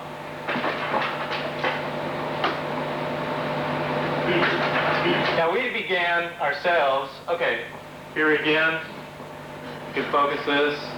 Here again you can see more gigantic blocks of stone. This is at Ollantaytambo. Now what's interesting about this is the different levels of construction. Now the traditional archaeologists say, well, this city was built by the Incas. And we have here, what you can see is giant blocks of stone. I mean, these things are about the size of a truck or something like that. You can see them here again, large lichen patches. But what have they done? The fill between the blocks now is these small stones with mud brick kind of things, mud plaster. Obviously, we're looking at two different periods of construction. The one is the earlier period of giant stone blocks. These blocks are like tossed around, they've been wiped out. And then, at a later period, Incas, or even a previous culture than that, has come in, taken these giant blocks of stone that are now toppled, and filled them in with a more primitive type of construction. Now, Paititi, the ancient city in the Andes, should be something similar. Here again. Now, this is archaeological anomalies that are just never addressed by the traditional archaeological community. Again, giant stone blocks here. This is also Ollantaytambo, near to Machu Picchu. Huge, I mean, this is a 100,000-ton block of stone. Giant, these squared. Now look how underneath. I mean, this whole thing has been, again, destroyed in a huge earthquake, but look at these smaller rocks underneath here. Well, this obviously was not the way this block of stone was originally intended to be. It somehow fell over, and then the Incas then built up this more crummy construction just out of small stones underneath it. It's obvious what's going on here, but the traditional archaeologists ignore this. According to them, the Incas built all this about 600 years ago. Doesn't make sense. Okay, here again, a keystone cut at Ollantaytambo, the same as we were showing at Tiwanaku, the same as appear in ancient Egypt. Here, there's not the corresponding stone to go in there. There's only one side of the keystone cut. Another giant block must have been originally fitted here with a corresponding keystone cut on the other side. These blocks are made out of andesite. Okay, here's another close-up of the keystone cut. Some of the blocks, they came from aquaria up above on a mountain up above here, and they weigh, some of the blocks of stone, they are all kind of squared, are the size of a freight train. Now what we did, what I did for many years, I would go, in the late 80s, I would go several times a year to Peru, and we ran expeditions into the remote jungles. We followed ancient Inca roads and headed into the lower jungles of Peru in search of what was called Paititi, this city where the lost treasure of the Incas was kept. Maybe you can focus this a little bit. This is Sacsayhuaman, a giant fortress outside of Cuzco. Huge, again, stone blocks, people standing here. It is a giant series of walls on this hill that goes up to the top of the hill. Cuzco, the ancient capital of the Incas, is on the other side. These walls are definitely pre-Inca. A huge battle was fought here as well. Okay, you can see now the kind of the size of some of these blocks. This is one of the larger blocks at the wall. See here, notice how it's a jagged jigsaw formation. The blocks are perfectly fitted together. They're locked in. This block here weighs about 100 tons or more than 200,000 pounds. The only kind of cranes that can actually lift blocks like this are stationary cranes that are built for dams and things like that. There was a French stonemason who came to Peru, and he wanted to debunk all these stories of whatever extraterrestrials building this or levitation and whatnot. And he worked out like just exactly how primitive people could have built this. And one of the ways that he came up with that is that he said, well, you get so many, and it's really true. There's a formula there. If you get really so many, 1,000 people or whatever pulling on a giant block of stone, I mean, there's some ratio, you can move it. The one thing he couldn't figure out, or there were several things he couldn't figure out, but one of them was that, he would say, all right, well, 5,000 people pulling on this stone would move it. But then he couldn't figure out where all those people stood. This crowd of thousands of people pulling on a stone. Okay, once again, you can see the giant blocks of stone. It's really huge. I mean, here it's not just the isolated block of stone the size of a railway car. It's like this whole thing is just built out of that, and it's a tiered sort of step pyramid type construction going back onto this natural hill. It's quite possible that this site was a Vimana platform for some of these ancient craft. Some of the kids at Ollantaytambo, the Indians who live in the high Andes in this area anyway are called Quechua Indians. And in fact, Quechua apparently is a dialect of Chinese and Tibetan. And many of the words, certain linguists point out, are identical in Quechua and Tibetan. In fact, the people look very Tibetan, even dress the same way, wear their hair. They make these colorful aprons. This is the sort of small little towns in the Andes we would stay at. If you're looking for the bar restaurant Texas, you'll be in Peru, not in Texas.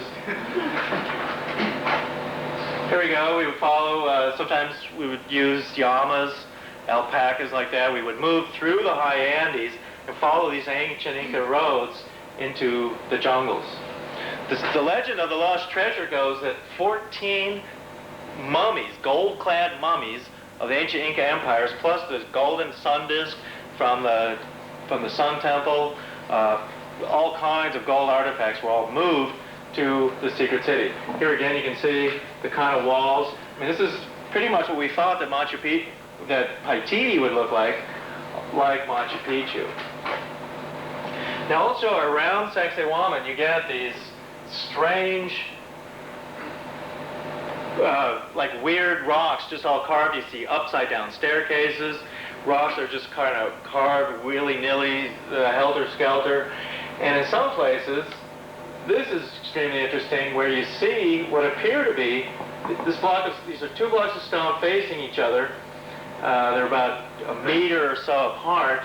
And then it has what appears to be these cogs for like giant machinery or something. It would fit in here, it would seem.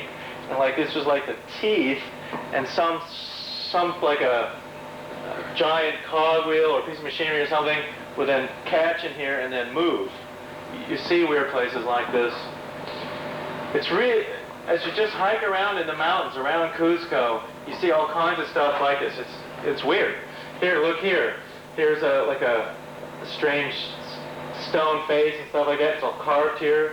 It seems to be upside down. It's like this blonde just crashed. Who knows what's going on here?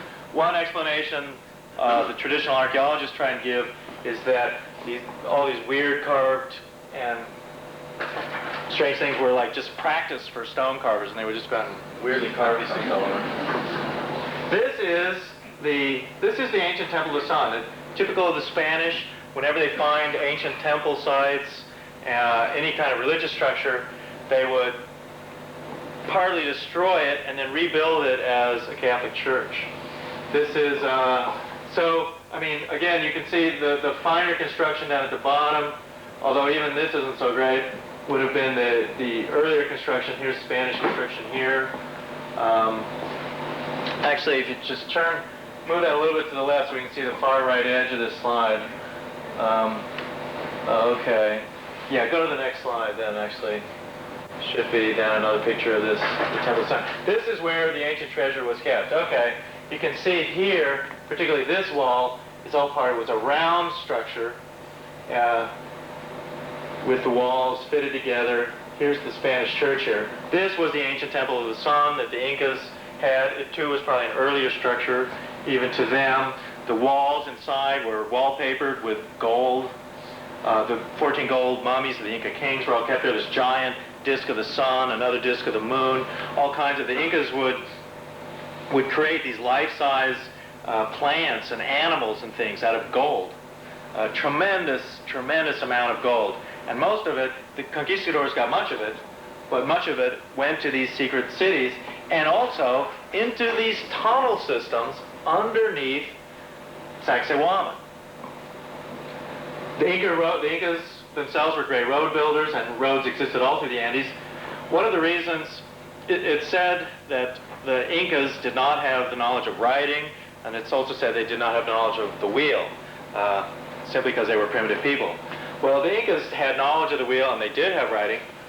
The reason they didn't, the wheel particularly, and like wheeled carts and things like that, chariots or whatever, really are not much used in the Andes. I mean, they do have cars and roads today, but you really, because of the mountain roads and the cliffs and the bridges like this, having a wheeled cart just really wouldn't work. Also, llamas and alpacas can be beasts of burden, but they will not carry anything very heavy, and they will not pull a cart. Here you can see how they would have these bridges along cliffs. This is the kind of thing we did, follow these ancient roads out into remote jungle areas to see where they went. And they would definitely go to these lost cities, and we hoped ultimately to the lost city of Paititi. Okay, this is an interesting picture too. Also near Sacsayhuaman, there are these tunnel entrances also at Sacsayhuaman. Tunnels just start going down from the gigantic ruins there, and they would go down into the earth. This is the entrance of one of them. There's many people would go in there back, particularly in the 1800s, because the story of this treasure was very famous, and they knew about these tunnels. And it was said that much of the treasure was stored in this weird underground tunnel system underneath Cuzco.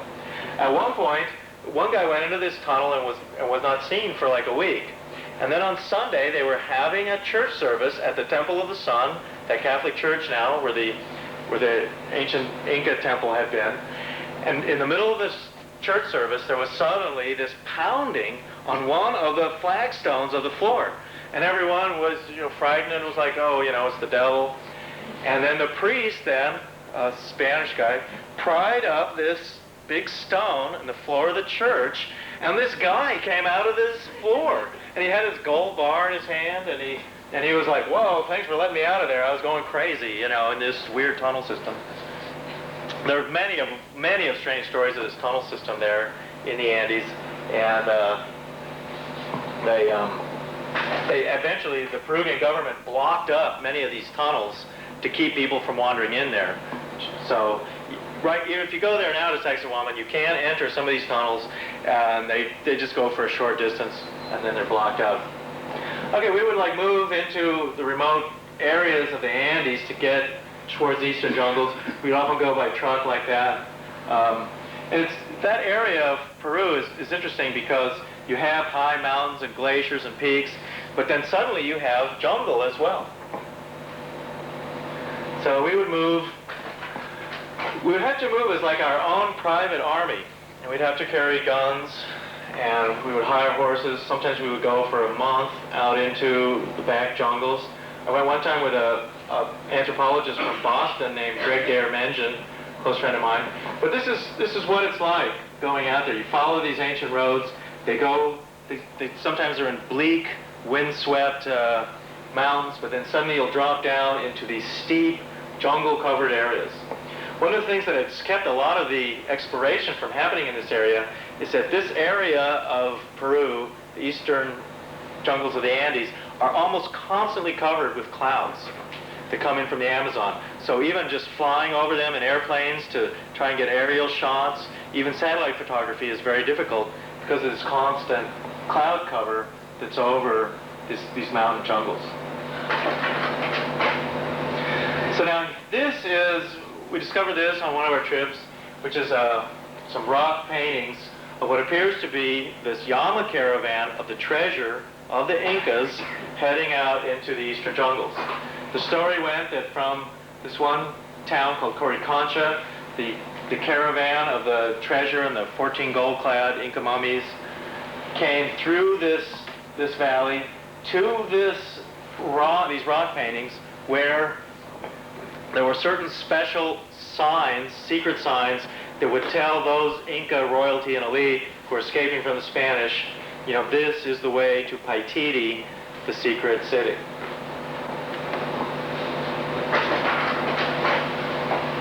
So we would move out. This again is the kind of mountain train we would go through, and we would, as I say, we would travel for weeks like this. We would follow some ancient trail like that coming along, and then we would go out into the far, over the mountains and into a certain jungle area. So we would ride horses, moving through the high jungle. Eventually we got to a point where we couldn't take the horses anymore. We would have to leave the horses and move into the jungle. We would come to high mountain lakes. Really, it's weird out there, and still today, much of South America is unexplored. Believe me, there can be all kinds of things in the South American jungles. At one point, we had Kodak and Sony and different people sponsoring some of our expeditions out there. And a guy from Kodak once said to me, he said, "Wow, it all sounds great, these lost cities and the jungles there, but it's hasn't every inch of the world been explored and mapped already, And I said, hell no. Out there in those jungles, there's We don't know. So actually, then we have to leave the horses at a camp, and because the horses cannot move through this dense jungle, what they call the Alto Selva. These are Quechua porters that we would hire, carry our food. It's very much, your machete in hand, hacking your way through the jungle. I found the most dangerous thing out there was cutting yourself with a machete, which I do. There we go. This is just before. Because it's pretty wild and dangerous in Peru, a number of revolutionary groups run around. There's a lot of thieves and bandits, plus uncontacted Indians. Near to where we were going is a tribe of Indians called the Copacapuris, and they have never been contacted by anybody and will kill strangers on sight. So we did have to carry guns, things like that. Move is like a private army through the jungle. This is kind of what it's like going there. Sometimes we'd have to sleep on these steep hills. It's a tremendous rainforest, and a lot of times you can be passing some ancient city and you won't even know it because of the thick jungle. Here we go, the Inca mummies and the skulls. You do find this a lot. As you start digging around in these cities, we would find skeletons, occasionally pottery, whatnot. This was then a tribe of Indians that we lived with for a while, Machigenga Indians. And they built these huts. They were actually living in this ancient Inca city. This city, and straight out of some Indiana Jones movie or something, had been looted by a German-Peruvian general named Essenbanger, whom had discovered the city, and then he used Peruvian military helicopters to fly into the city and loot it of all these gold artifacts and everything that were there. And then he, of course, vanished from Peru, and last we heard he was living in some villa in Spain. So, I mean, it is illegal in Peru to take any gold or any artifacts. I don't do that. In fact, metal detectors in Peru are illegal. And this is a Machigenga Indian. Now, it was interesting, too, with these Indians, as we lived with them, they were were friendly to us. The anthropologists I was with spoke their language to a point, Machigenga. Make an interesting point here about these Indians, just in terms of perception and how we see things and that, is that they live, their lifestyle there in this extremely remote area of the jungle is such, I mean, they have never seen cars or TVs or even, just the sort of normal world of industrial Peru or whatever out there. If you show them a photograph, like a Polaroid photograph or a picture out of a magazine, they cannot see anything in it. Like if you show them a photograph of themselves, they can't see anything there. They see only colors. They cannot see a three-dimensional image out of a flat piece of paper. Now, you'll find this too if you travel around. I often have this problem in Africa. People cannot draw you a map somewhere. They just can't do that. They cannot translate the whole concept of, well, you go down 2 blocks, turn right here, and then cross the street and go over here. For them just to take that kind of three-dimensional, well, this is the way, onto a piece of paper is difficult. You'll find with them, I mean, they could not see a photograph. If you show them a photograph, it's just a bunch of colors on a piece of paper. Even looking in a mirror can be difficult for them. So that's kind of a kind of interesting thing in perception. Okay, this is the kind of thing we would find out there. Giant, blocks of stone, again, largely wiped out. This is interesting here. Some pretty large blocks of stone, pretty well cut, fitted together. Over here, more crude constructions there. But now Paititi itself, where the lost city of the Incas would have been something much bigger. I mean, like a Machu Picchu. This is the Festival of the Sun at Sacsayhuaman, where they recreate during the summer equinox the famous Inca festival. You can really see, I mean, thousands of people come from all over Peru sitting on these walls. I mean, these walls are the ancient walls of the city, huge. One of the things that they like to eat, their favorite food there, is guinea pigs. So we would eat guinea pigs. This would be like, this is an Inca mummy. this kind of thing we'd find in different tombs, often buried with artifacts and gold, desiccated. The oldest mummies in the world, in fact, are found in Chile, in the Atacama Desert, and they have been carbon dated. They're 11,000 years old. And they use the technique of mummification that's even more sophisticated than Egyptian mummification, which was they would peel the skin off a person, then take their insides out and whatnot, and then put it back in, and then peel the skin back on. Here we go. This is, again, Magic Angus. They wore these cloaks that they wove out of wild cotton. And this kid is wearing clothes that we brought whenever we would come to visit these Indians, and Greg, the anthropologist, was the main one to go in there. He would always bring pots and pans, machetes, clothes for the kids and stuff to wear, things they couldn't make themselves. So we lived with these Indians in the jungle to try and get to Paititi. We eventually climbed this one mountain, and we ran out of water, so we were drinking moss juice, squeezing moss into our mouths. This was an oven that we found.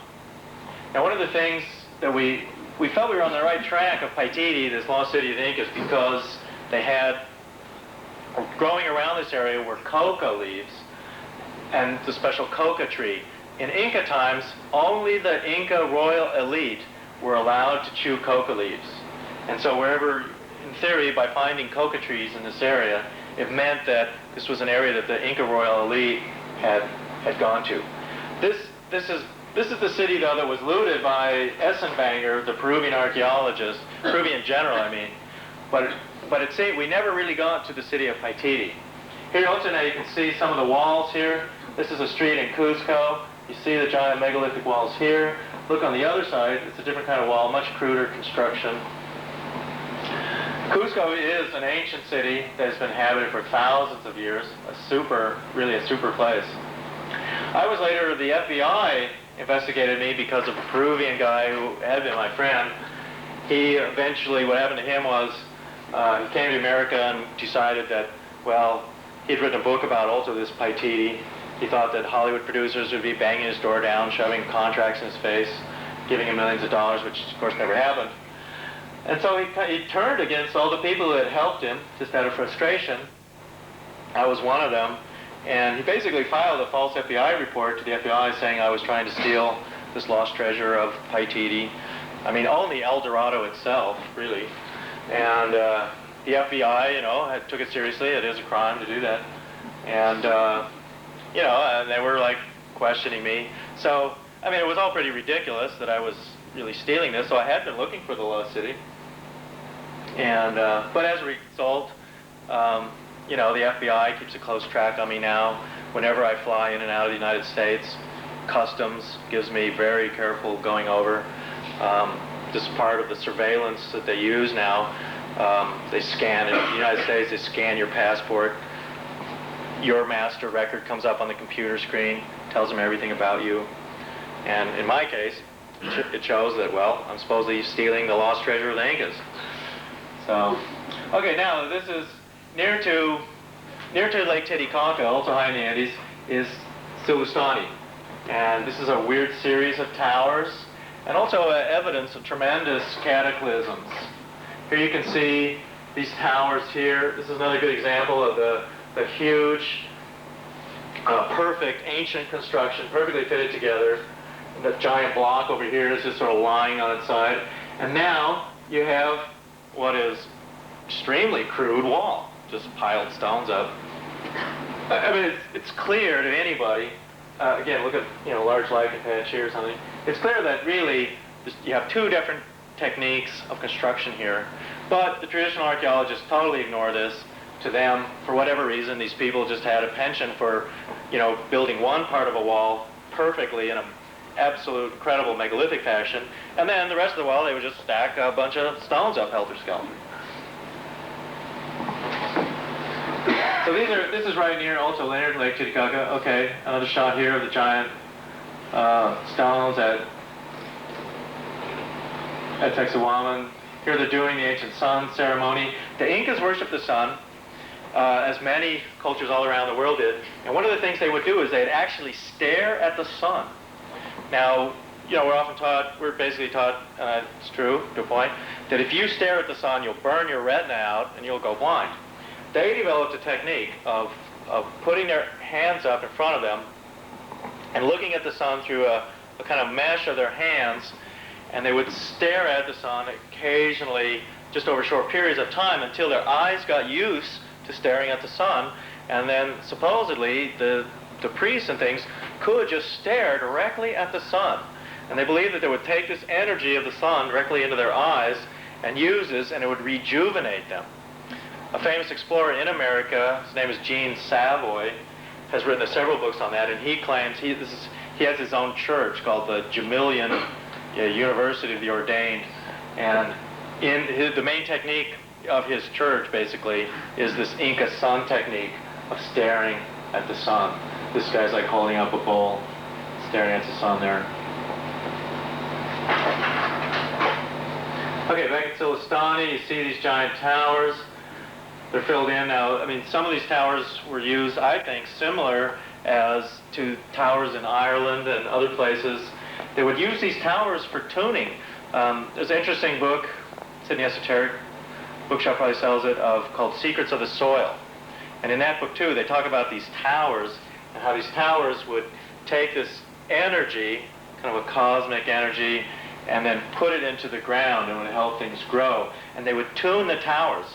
These towers in Ireland, as the towers in Peru, would have just a door about halfway up the tower, and apparently they would tune the tower, according to that theory, by filling it up with dirt, so that inside the tower would be partially filled up with dirt, and it was a way of tuning the tower to a certain frequency or harmonic. Okay, you can see again how, these walls, how this looks real similar to the wall on Easter Island, kind of rounded, large lichen patches. You can see here how it's notched, slightly jigsaw pattern. This small cut right here was probably for a drain or something. This also right near Lake Titicaca. Again, more giant blocks of stone. This one right here might have been split in an earthquake, or like just kind of lying there, piled up. You can really see how that, more crude pile of stones back there. Okay, the next slide that I'm going to show you, actually, we're going to go to North America, where I had never thought there were really that many mysteries and lost cities in North America, particularly in the United States. It's basically what we're taught. However, what I discovered was, as I began writing my new book, was that there was, in 1909, the Smithsonian Institute excavated an Egyptian city in the Grand Canyon. Okay, so in the now, ball court areas are found in Mexico and areas like that. Down in Mexico, Guatemala, they play ball courts. The other area where ball courts and huge ruins are found is in Arizona. Now they call this area the Hohokam Indians.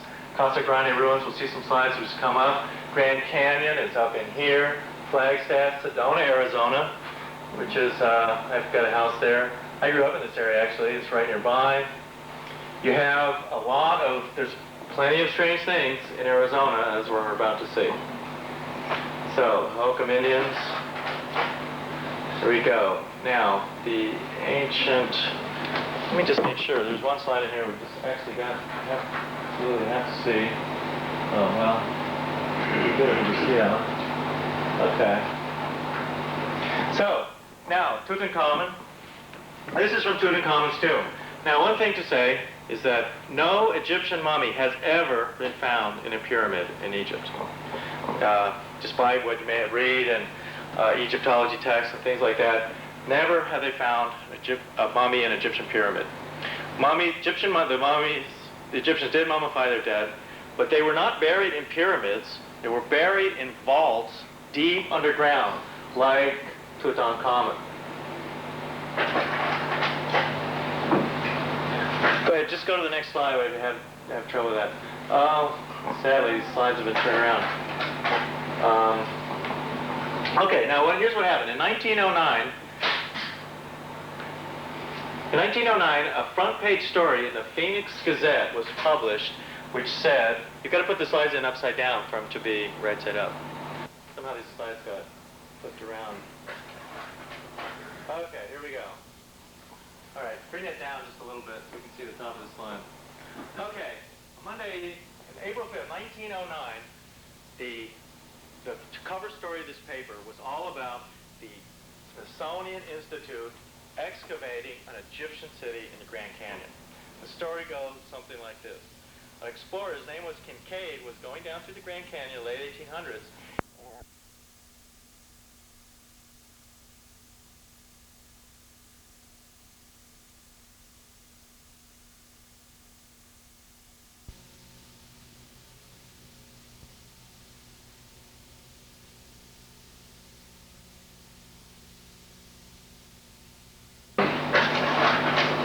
Okay, here we go. All right, bring that down just a little bit so we can see the top of the slide. Okay, Monday, April 5th, 1909, the cover story of this paper was all about the Smithsonian Institute excavating an Egyptian city in the Grand Canyon. The story goes something like this.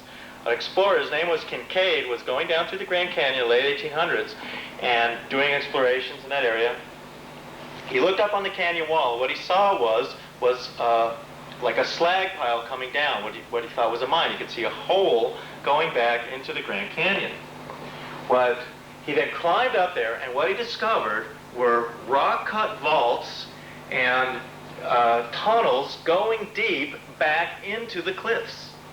Now, this is exactly what you find at the Valley of Kings in southern Egypt. This is where Tutankhamun was found. This is how the Egyptians did bury their dead. They cut these rock-cut vaults going deep underground, and then they had false doors and weird passageways, and then down somewhere at the very bottom would be a vault with artifacts in it, and then a mummified body. Egyptian Book of the Dead would be painted on all the walls and things. This is exactly what was discovered in the Grand Canyon and excavated in 1909. They found, according to the article, hundreds of mummies, hundreds of artifacts, hieroglyphs, gold plates and things like that. Okay. You read this one? Yeah, it's okay. Go on to the next one. Let's see what we've got. Okay, sorry about that. Well, it's a fascinating story, and it gets even weirder as I tell it. The lost Egyptian city of the Grand Canyon. So, but we'll do that one right after lunch, and then we'll go into the pyramids on Mars and everything. Okay, this is a slide from Tikal in Guatemala. This was a part of a frieze along one of the pyramid in the main plaza at Tikal. It was discovered in the 20s by a German archaeologist named Mahler. He took these friezes back to Berlin. They were in the Berlin Museum up through World War II. Then they were destroyed in the war. This no longer exists anymore. Notice how here it's a pretty interesting frieze. This guy's in a boat. There's a volcano going off over here. This giant building is collapsing on one side. I mean, this cataclysm is taking place, like Atlantis is sinking. There's a guy down here, he's drowning. This guy's escaping in a boat. You have a volcano going off. Apparently this is, you know, a picture of, well, the destruction of Atlantis, something like that.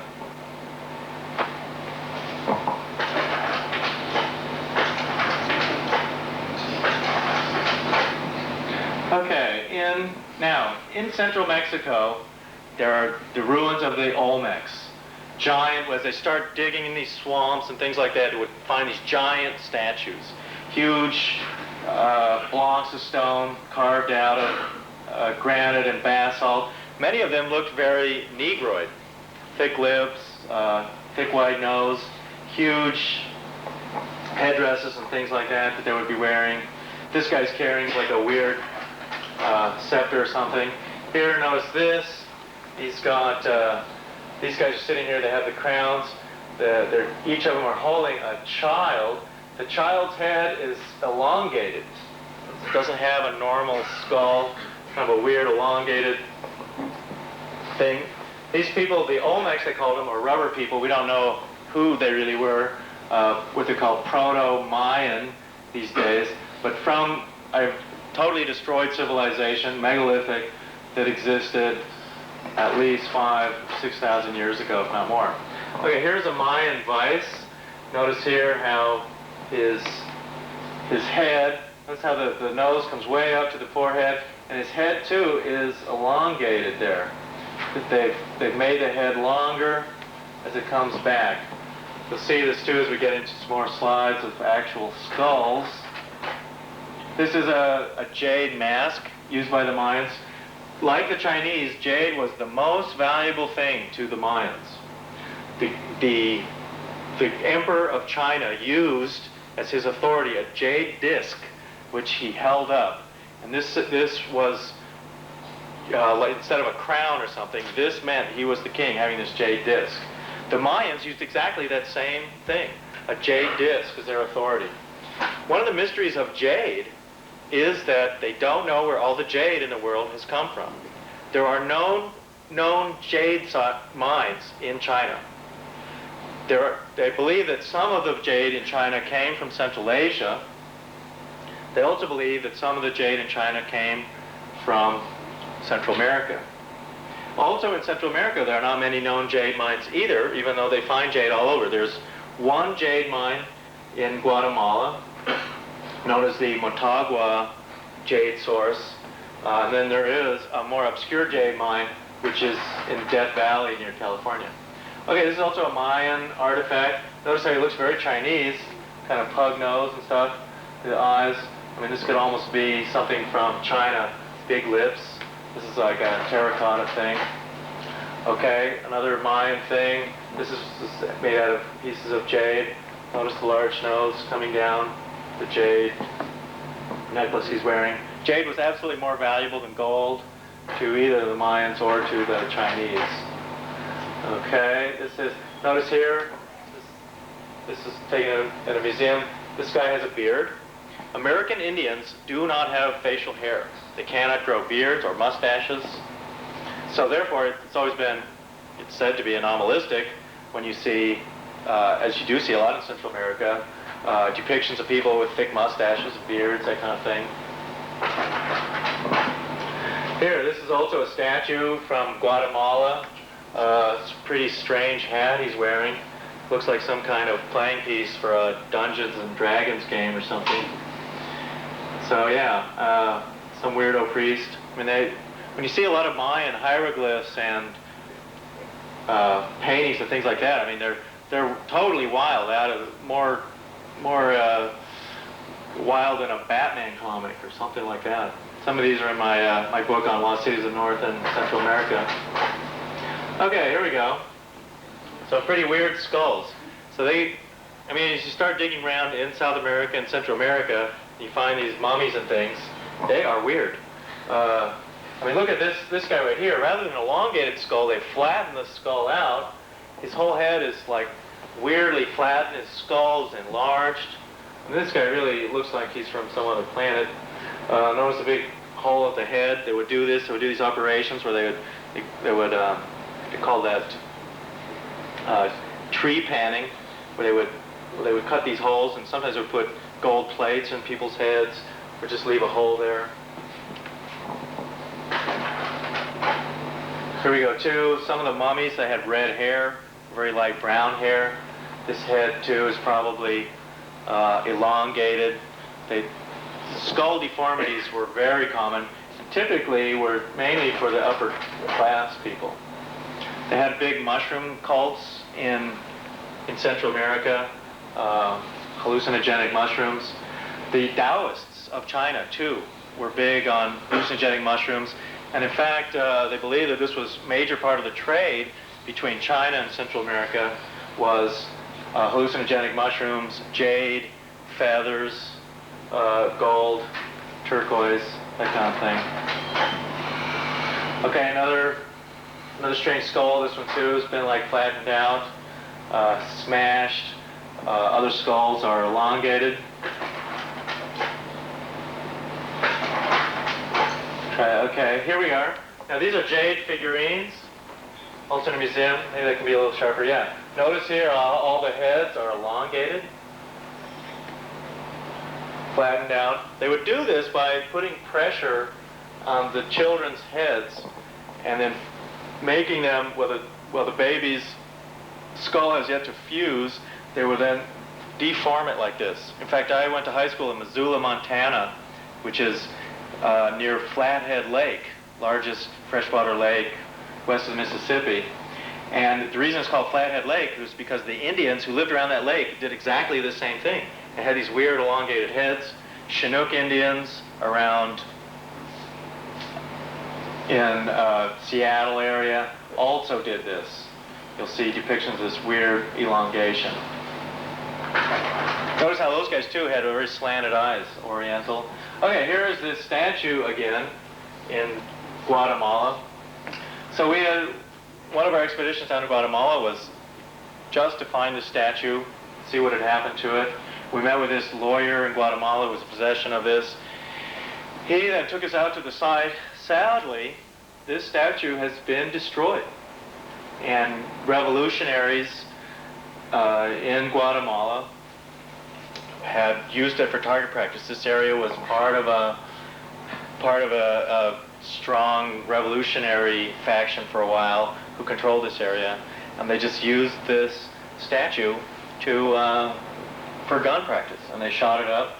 It was made out of relatively soft stone, it turned out, and so today there's just kind of a stump there, and you can't really see the form of the face or anything like that.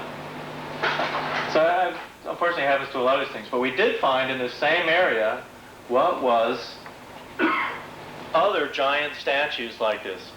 Many of them just half buried. This is the Pacific side of Guatemala, along the Pacific coast. They use this area now a lot for growing sugarcane, and so as a result, they will clear these fields out of sugarcane, and when they do that, they find huge, gigantic statues and other things like that, just buried in the sugarcane fields. This thing's about 5-6 feet high. It's like half buried. Notice here again this diadem on his forehead, going around. This is made out of extremely hard stone, this basalt. His nose kind of had weird hieroglyphs. This statue was actually being worshipped by people who had come there. They worship them as gods. They'll go to these statues and do some of the ancient Mayan rituals of prayer, and they're kind of asking for whatever's missing in his life, financial success, or maybe he wants to have kids, not having kids or something. They'll burn incense. They light candles. Right over here is like a small bottle of rum. It's like giving offerings to this god. So we stumbled on this scene, and we're pretty amazed. They weren't too happy to see us since they were doing their ceremony. But this must have been part of some huge statue at one point. Now over here, also in this same area, was this giant stele. Now also in the Mayans used this, and the ancient Egyptians, and a stele would be a big slab of rock which would then have hieroglyphs and things like that all carved in it. This slab of rock was like 20 tons. They'd somehow managed to prop it up. Notice this little square stone underneath.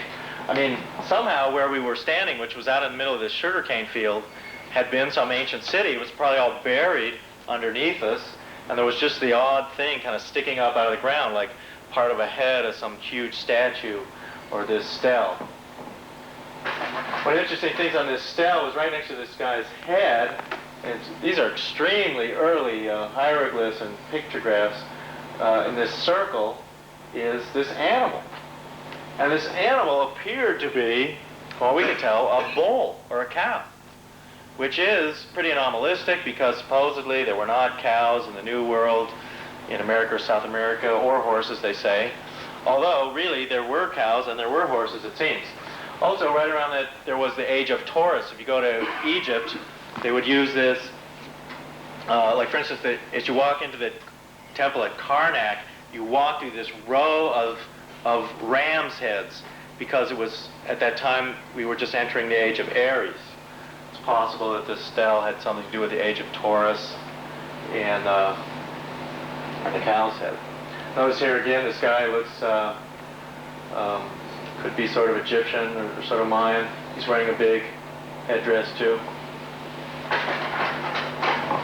Also Also in this area, I mean, as they started just digging out these sugarcane fields, find giant, huge statues. This thing here, huge guy built out of this basalt boulder, probably weighs about 20,000 pounds. This one too, this giant head. These are all now in this park in this little town called Monte Alto, civic site of Guatemala. This guy is pretty weird. Looks kind of oriental, pug nose. He's got hieroglyphs on his cheeks. He's got a ram's horn coming out of the side of his head. Comes there and curls around. Pretty bizarre. I mean, this head's about 6-7 feet tall. Probably was part of some other bigger statue.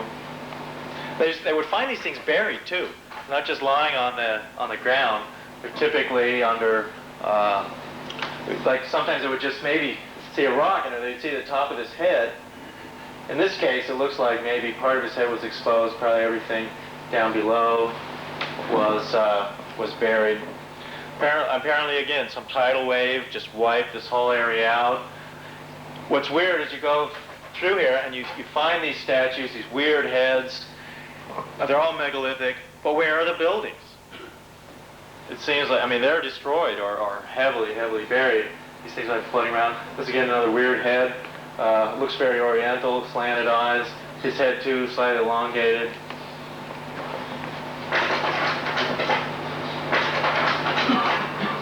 Okay, here we go. Now this one was at this, one of the sugarcane factories had created its own museum. They were finding so many of these giant statues and heads around. Weird, got a giant headdress too. This thing was about 10 feet high. It was obviously part of some other larger statue, probably some 30, 40 foot high statue originally. Just like in Egypt. I mean, Ramses and these ancient Egyptian pharaohs would do the same thing, giant monuments to themselves. Seem to be finding the same thing in Guatemala.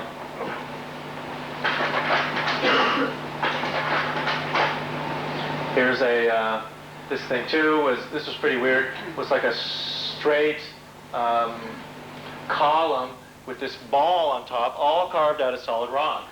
It seems like this was, to me, a stone representation of what was perhaps some electrical device. There are stories in South America and in New Guinea and other areas where the natives would talk about these lost cities in the jungles. There's one in Brazil that's very famous. Colonel Fawcett, the British explorer who vanished in 1925, would talk about this. These natives would say that, well, there's this lost city out there in the jungle, and in that lost city is a light that shines. And it shines day and night, and it's like this eternal shining light sitting like this on a pedestal or something inside the city. So it's possible, and there are ways to do that. In fact, you could cut crystals or something, and what they'll do is, particularly if you grow a certain type of a crystal, what it will do is absorb light during the day, and at night it will give off this light.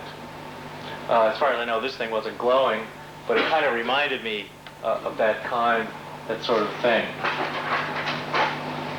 Now this is the Caminal-Juyu, which was an ancient Mayan capital, also, which is all near in the highlands of the Mayans. The Quiche Mayan are one of the last of the Mayan tribes to still be existing. And what's interesting about this area and this city, it's largely destroyed, the Spanish destroyed it when they got there, is that going back underneath this city is another tunnel system. Many of the Mayan cities were connected underground by tunnels. We went into this tunnel system, and I was with a Swiss friend, with this Guatemalan guide, and where we were now, this tunnel that went back inside this hill for about 100 feet, and then at one point there was this pit.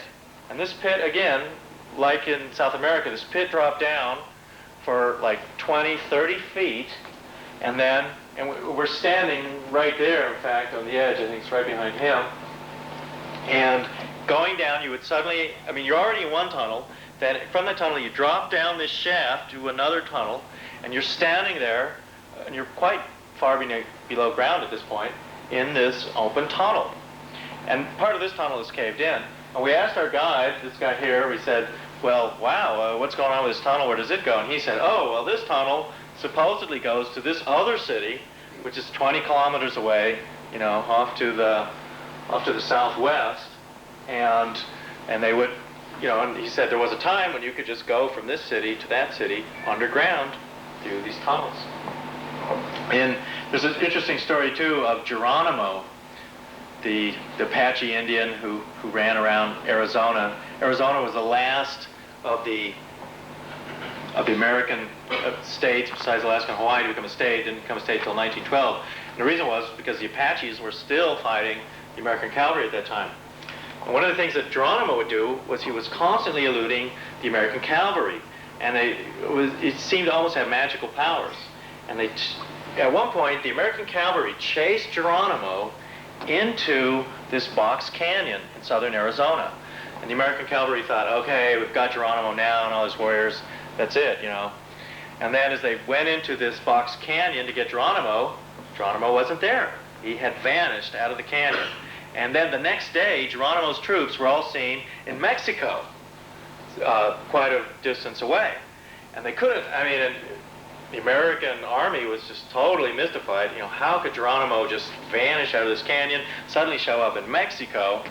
Well, supposedly the story is that Geronimo knew also of ancient tunnel systems like this that were created, and they would go through mountains and things like that, and he would use these tunnels, which today are still a secret, and he would escape and then go through these mountains to escape the cavalry and then suddenly show up in Mexico or something like that.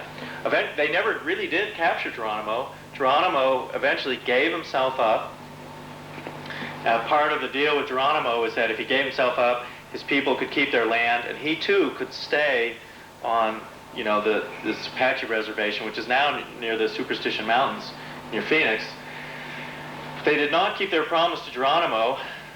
They felt they had to get him out, so typical of the Americans, they broke their treaty. They did create an Apache Indian reservation, but Geronimo himself was moved to Oklahoma. Now, Lubanton is a city in Belize, formerly British Honduras, along the coast near the Yucatan, and this is the site where the ancient crystal skull was found. That famous crystal skull that has a movable jawbone. It's a life-size crystal skull. It's it's an amazing artifact. It was allegedly found in the city by this British explorer. His name was Mitchell Hedges. Now, Lubanton is very unusual because it is the only city known in the Mayan world that is built out of cut stone blocks. Now, if you look here, lichen patches here again, pretty large lichen patches.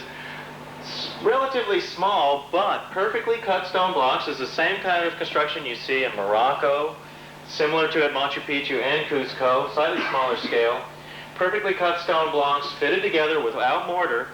And the reason that they're moved out here is that an earthquake has hit this and caused the rocks to jumble and move out. The Mayans did not build cities like this. The Mayans built cities out of plaster and cement, much like the Romans did. Cement, by the way, was a common ancient technique. The Romans had cement, the Mayans did. They built their cities out of cement. But this city is not built out of cement. It's built out, like in South America, these perfectly cut stone walls. This probably was a Phoenician city in Central America.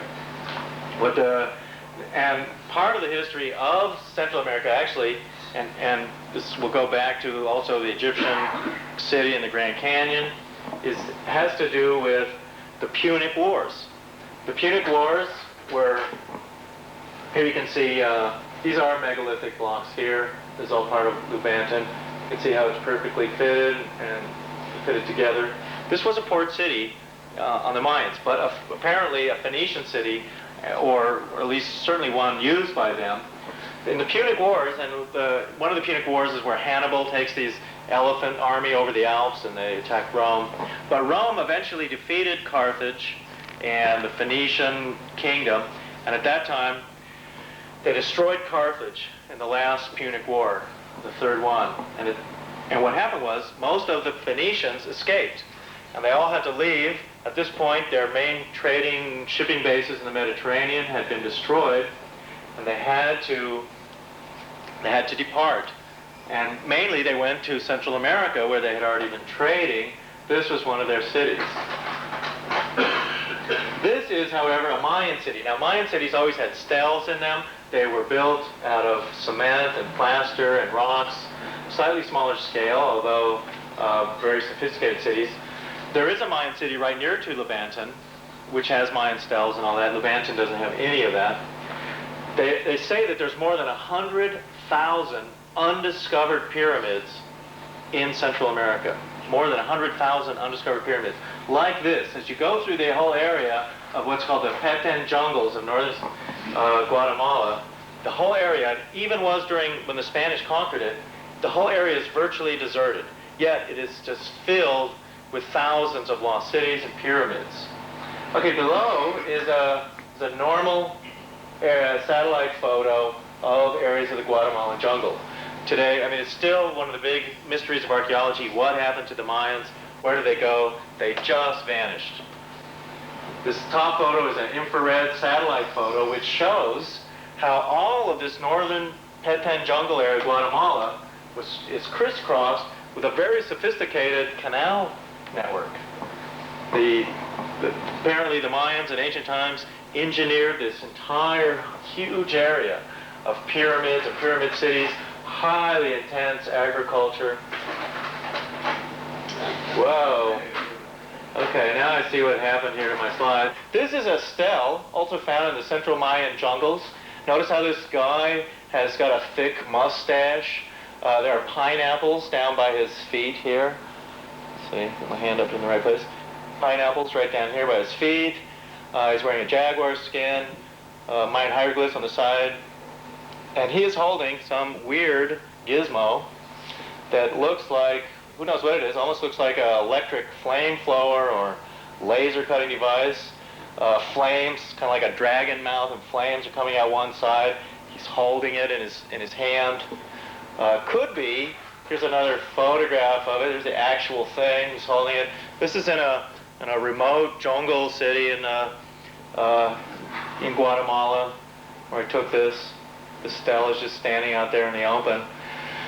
I mean, it does look like some weird mining device. Zechariah Sitchin, in one of his books, which I think is a real good one, called The Lost Realms, he goes into how a lot of these ancient guys, apparently so much of ancient civilization was mining, and ancient mining, metallurgy, search for gold, platinum, other metals, and that a lot of these weird gizmos were mining tools of one sort or another. That could be what this is. On the other hand, this could be a jade scepter. Part of the symbols of authority were these elaborately carved jade scepters. It's possible that's what it is. We don't know. Okay, Mayan culture, pyramids were just everywhere in the Mayan culture, and even even their society was pyramidically structured. And here you have the priest up at the top of the high priest, then various other high lords and whatnot, and then at the very bottom was your average peasant. And this is actually a Mayan painting from Bonampak, in fact. Okay, we see at the top, typically in Mayan history, one of the things that the traditional archaeologists always said was that, well, there couldn't really be any connection between the ancient Egyptians and the pyramid cultures in the Middle East and those in Central America, because the time frame is totally wrong. Egyptian culture and the pyramid building there was like 2000 BC, 3000 BC, while they claimed that the Mayan civilization was much later, more like 500 BC, that kind of thing. So this was one way the traditional archaeologists poo-pooed any ideas of any connection between the Egyptians and Mayans. They've totally proven that that is false now. This top illustration was just found. This is this giant bird statue, Itzama, which was found in a lost city in the central Guatemalan Petén jungles just a year ago. And it is this giant 30-foot statue of this bird god carved along this pyramid. And they have dated this thing to 3000 BC. So now they have proven that the Mayans and the Egyptians did exist at the same time and were contemporary cultures. This bottom illustration is particularly interesting, and it shows how when you go into these Petén jungles of Guatemala, these cities are everywhere, and the jungles basically swallowed them all up. And the cities were built in this geometric grid pattern. The whole country was built this way and pre-planned. You see the stars, each of these circles is a different village or city within the Mayans. And they had, like, say, a capital city here or district with a star in the center, and then outer lying towns would go. So, and this was this form, this geometric grid pattern that the whole culture was laid out in. Where it says northern capital, western capital, southern capital here, around those two would have been the smaller cities laid out in this grid pattern. All these illustrations, by the way, are in my book, Lost Cities of North and Central America. Okay, pyramids in Tikal. This was this typical Mayan-type pyramid in the central jungles of Guatemala. Relatively small pyramids. They also had chambers going down inside them. I mean, there are hundreds of thousands of these all over the place. This is the main pyramid at Palenque, and it was inside this pyramid that a Mexican archaeologist discovered by prying up the floor in the central building there.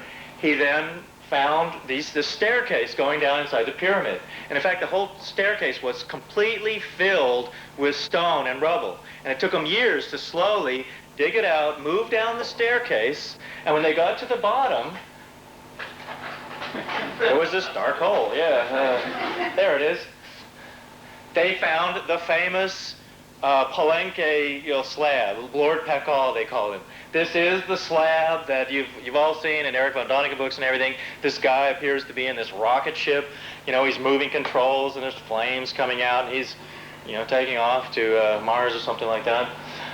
It's a huge, huge slab, totally megalithic in size. All the stones and everything around it are gigantic. It's a massive chamber in there. In fact, according to archaeologists, the slab and everything of the stones in here are so big they could never have gotten them down through the stairs or anything.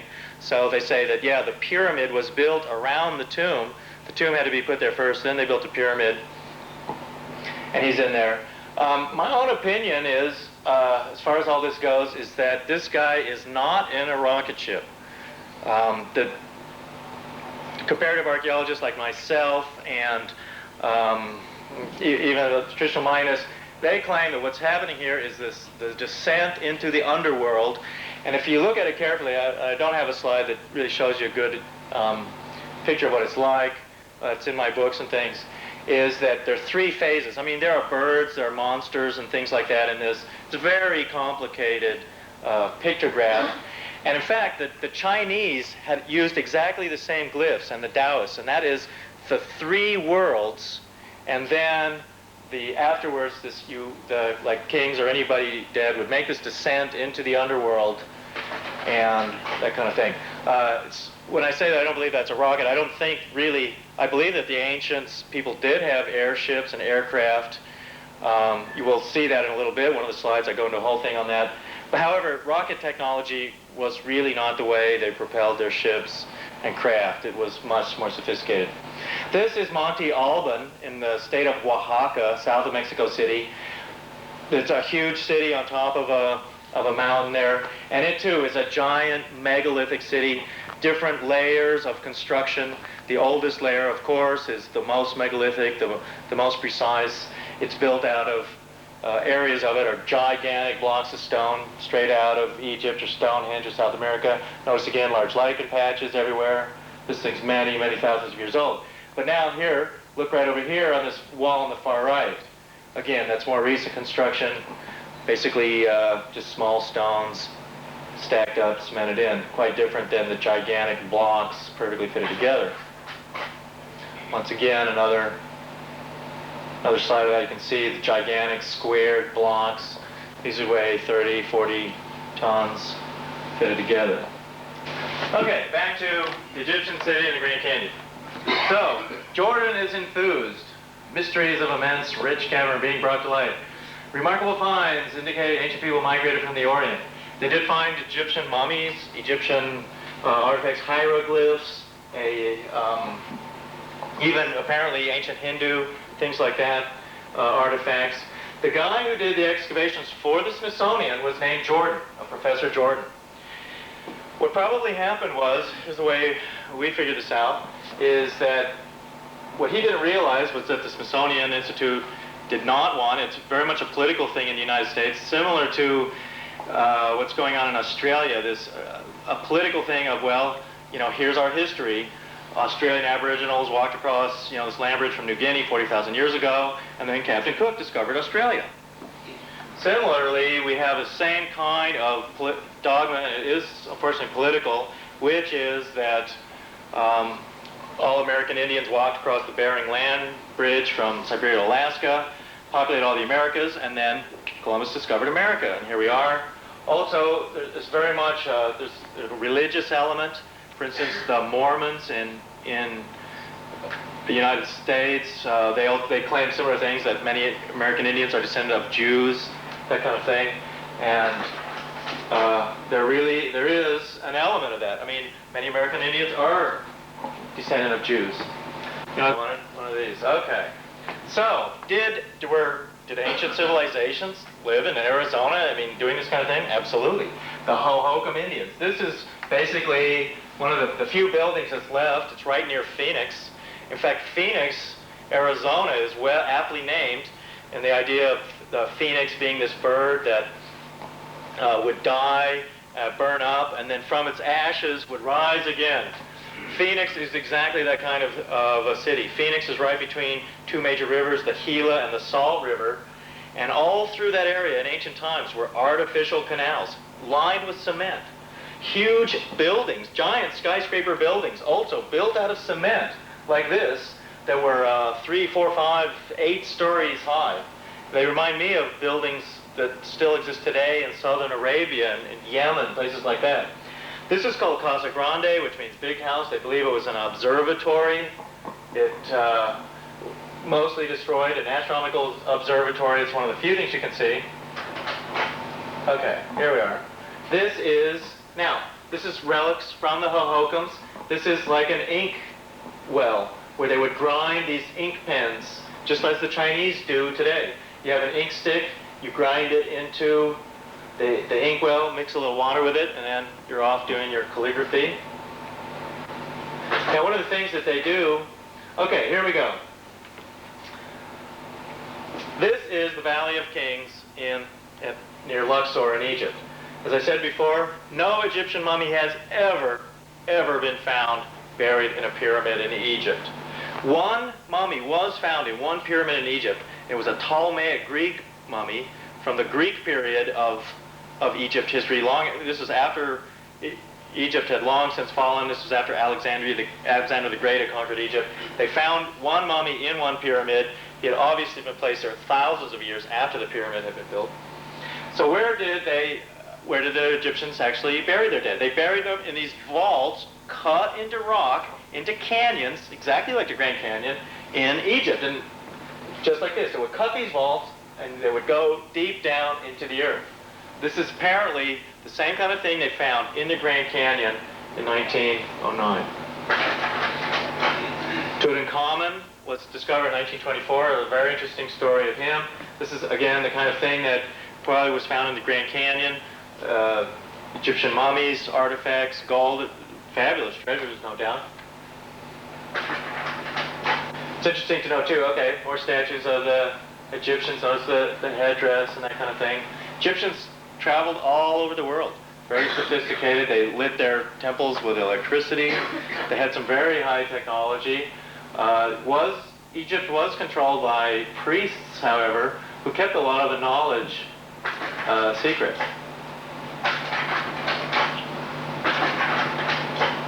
Yeah, go on to the next slide. Okay.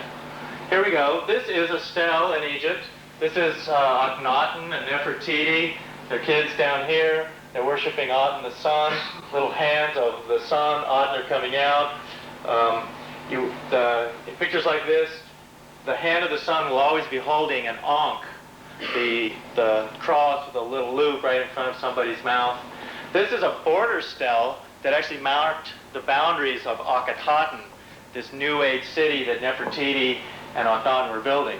They fought a war in ancient Egypt. Many of the wars in there were religious. One of the things about the Atenists were very much against mummification. The Atenists believed that if you were mummified, you couldn't reincarnate.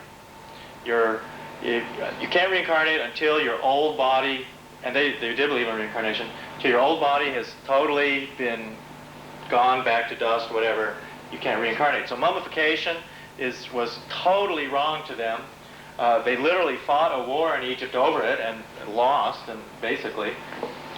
That's why, I mean, this whole thing about reincarnation and mummification apparently has to do cultures that believe in reincarnation, like the Hindus and Buddhists and things, would never mummify the dead or whatever, they would cremate it. Today, Egyptologists do not understand this at all. They're still looking for the mummies of Akhenaten and Nefertiti and whatnot, which there will never be. They would never allow themselves to be mummified. King Tutankhamun was mummified, who was their son, but only because, and that was one of the ways that the Amun priests got in control of Egypt again, and they even had him change his name from Tutankhaten, meaning light of Aten or servant of Aten, to Tutankhamun, servant of Amun, and the huge Amun temples that existed in Egypt at that time. This again was one of the stels there. There you can see coming up. So this was actually a boundary marker for the city of Akhenaten. Here they are worshiping the sun, and it's like carved into this rock with the hieroglyphs. The Mayans essentially used stels for the same purpose, marking city boundaries and as political markers, that kind of thing. Okay, this is the Grand Canyon, what it looks like. Here you can see different trails coming down. It's what we discovered as we began researching this whole story. Wow, I mean, this was incredible. Could there really be this Egyptian city in the Grand Canyon? We called the Smithsonian Institute to ask them what they said about it, and they said, well, we, oh no, we don't know anything about it. They, of course, and there's no proof, of course, or evidence whatsoever of Egyptians in America, they told us. What we then found, we started doing our research in the Grand Canyon. Well, as we went into the Grand Canyon, we found out a lot of interesting things. I also discovered that the Smithsonian Institute was definitely covering up all kinds of archaeological artifacts. It was something straight out of Raiders of the Lost Ark, where the last scene of Raiders of the Lost Ark is where the Ark of the Covenant is sent to this giant warehouse, right, and nobody ever sees it again. That is all too true. If you ever, in the United States, or probably anywhere in the world, found any anomalistic archaeological artifact, if you sent it to the Smithsonian Institution, you'd probably never be heard of again. I've dug up all kinds of stories on it. It's pretty horrific. Hopefully, Nexus 19 will have one of my articles on Smithsonian Gate. So anyway, we called the Grand Canyon and started doing our research. I don't know, some of you might have been to the Grand Canyon. Most people, the Grand Canyon is today very restricted.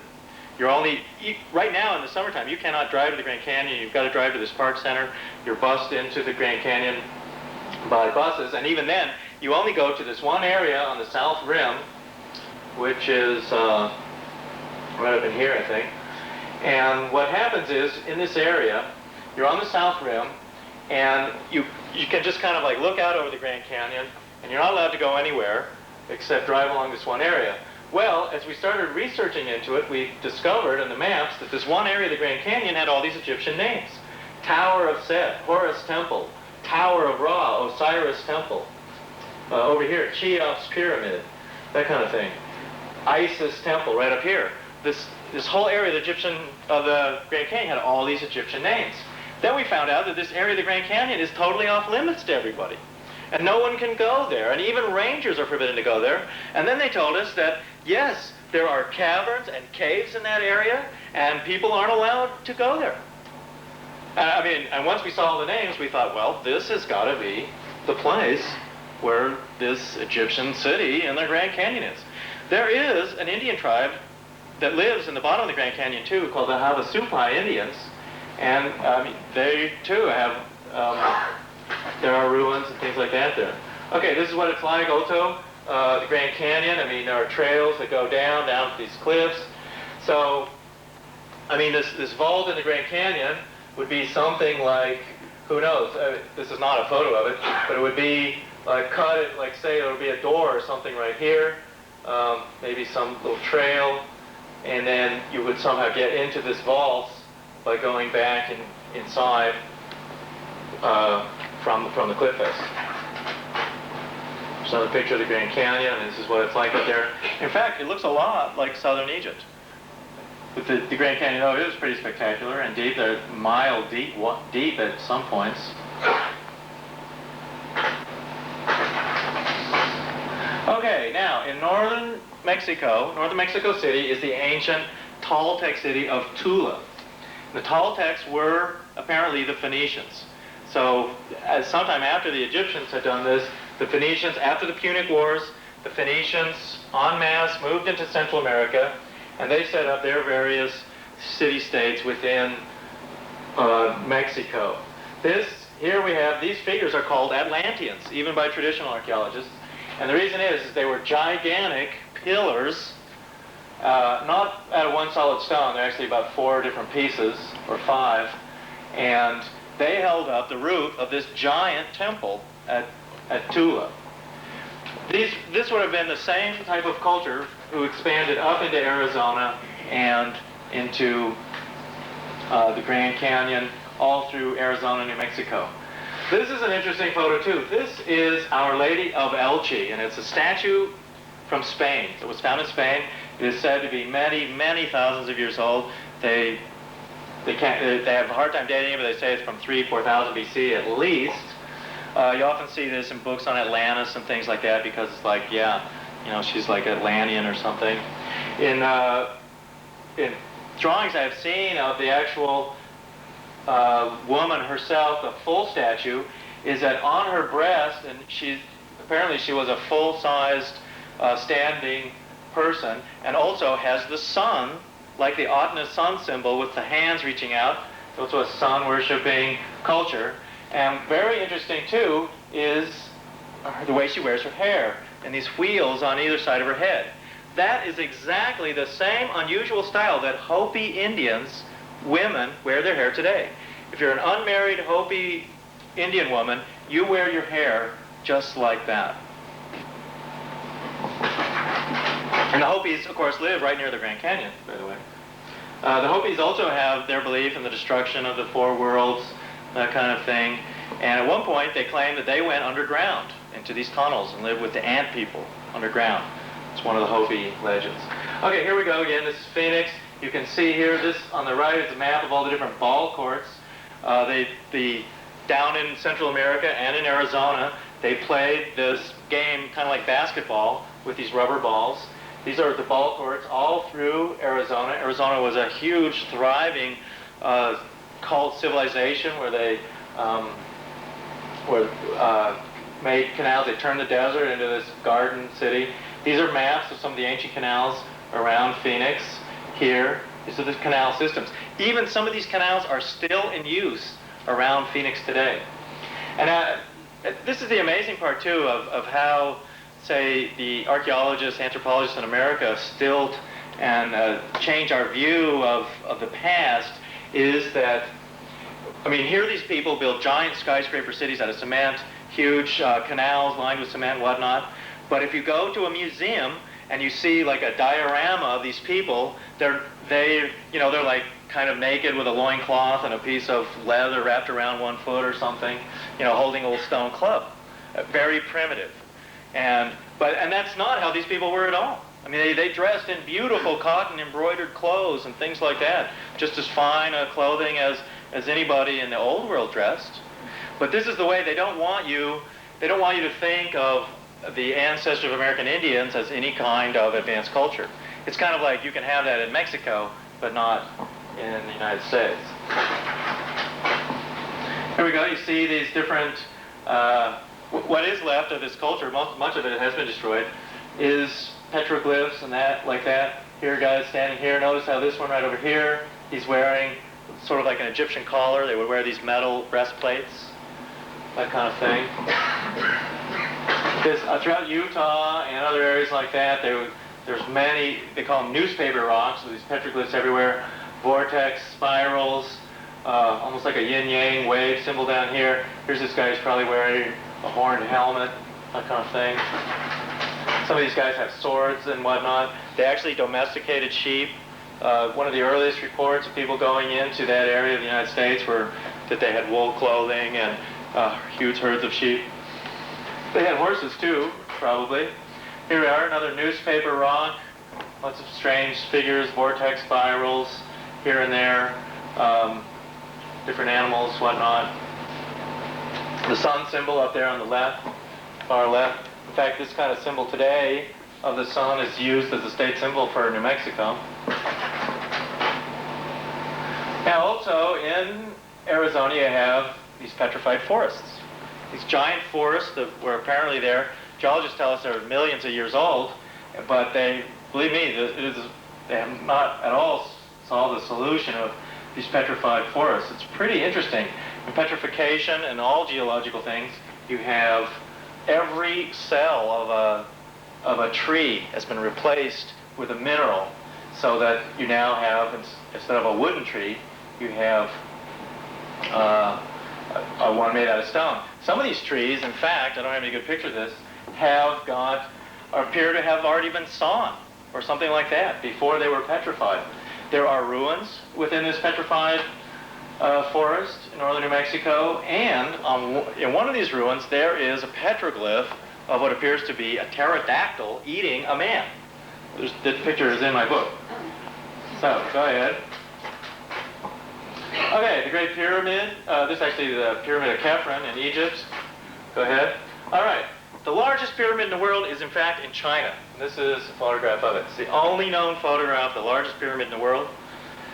The Chinese have actually gone so far as to deny it even exists. They don't, Bruce Cathy at one point, you cannot go and see this pyramid. They will not give you photographs of it. This is a picture taken just after World War I in China by an aviator, and this is the largest pyramid in the world. Bruce Cathy tried to get information on this pyramid. He wrote to the Chinese government. He said to them, oh, I hear you have this pyramid. Could you give me exact coordinates? I want to plot it on my world grid and all that kind of thing. The Chinese wrote back to him and said, there aren't any pyramids in China. We don't know about this pyramid you're talking about. And he could never get a straight answer from them about this pyramid. Curiously now, this pyramid was painted different colors on each side. It was like yellow on one side, green on one side, red on one side, and black on another side. And that goes with the Taoist belief of different colors for different directions. The Mayans did exactly the same thing with their pyramids. The Mayans would also paint pyramids different colors on different sides. Okay, this is the Great Pyramid in the background with the Sphinx. Now, interestingly, they have proven lately that the Sphinx has been underwater. Geologists probably read about this in the papers. The Sphinx apparently is water-worn. Now, something a lot of people don't know is that the Sphinx is carved out of solid rock. Now, if you look here, you see these blocks of stone, whatnot here. This is not the original construction of the Sphinx. This is Egyptian archaeologists recreating it. The Sphinx is carved out of solid rock, and it's very, very heavily eroded away. It's solid rock. Several geologists have taken to Egypt now and said that the Sphinx could only have been weathered like this if it was underwater and being washed by waves and things like that. There are, that I know of, at least 3 structures in Egypt that are what I call pre-Egyptian. The Sphinx is one. There's the Valley Temple of Khafre, which is near the Sphinx, a huge megalithic construction without any hieroglyphs in it.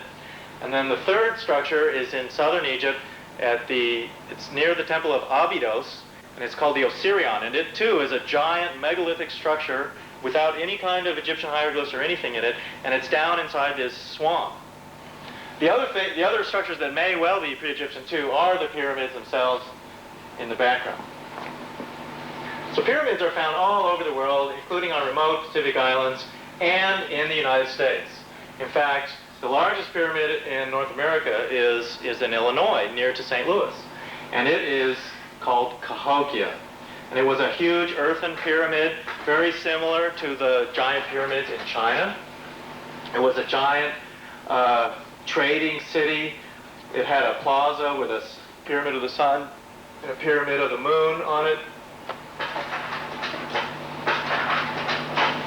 Here we go. Try and go back a slide if you can. See if we can get it. Okay. Right. The people were all through America, through the Mississippi and Ohio rivers, are huge pyramid cities everywhere. And if you go there, particularly to Cahokia, there's a nice museum there, and you walk through it, the American archaeologists will take you and show you these things. But the one thing they will never do is ever call it a pyramid. They call them temple mounts. And they say, the temple mount here, the temple mount there. And then if you ask them, you say, well, what's the difference between this and a pyramid? And I asked one of the guys, and he said, well, gee, I guess you're right. They are kind of like pyramids, aren't they? And I was like, yeah, well, right. If you took a picture of this, here, go on to the next slide, I guess. And if you took just notice all the pyramids in the distance here. This is what it looks like today. Well, and here's why. I mean, if you took a picture of this and you showed it to anybody in Mexico City or Egypt and you said, what is this? They'd immediately say it was a pyramid. A pyramid, by the way, means fire in the center. It's a Greek word. And now, here's the thing. So why won't they say the word pyramid?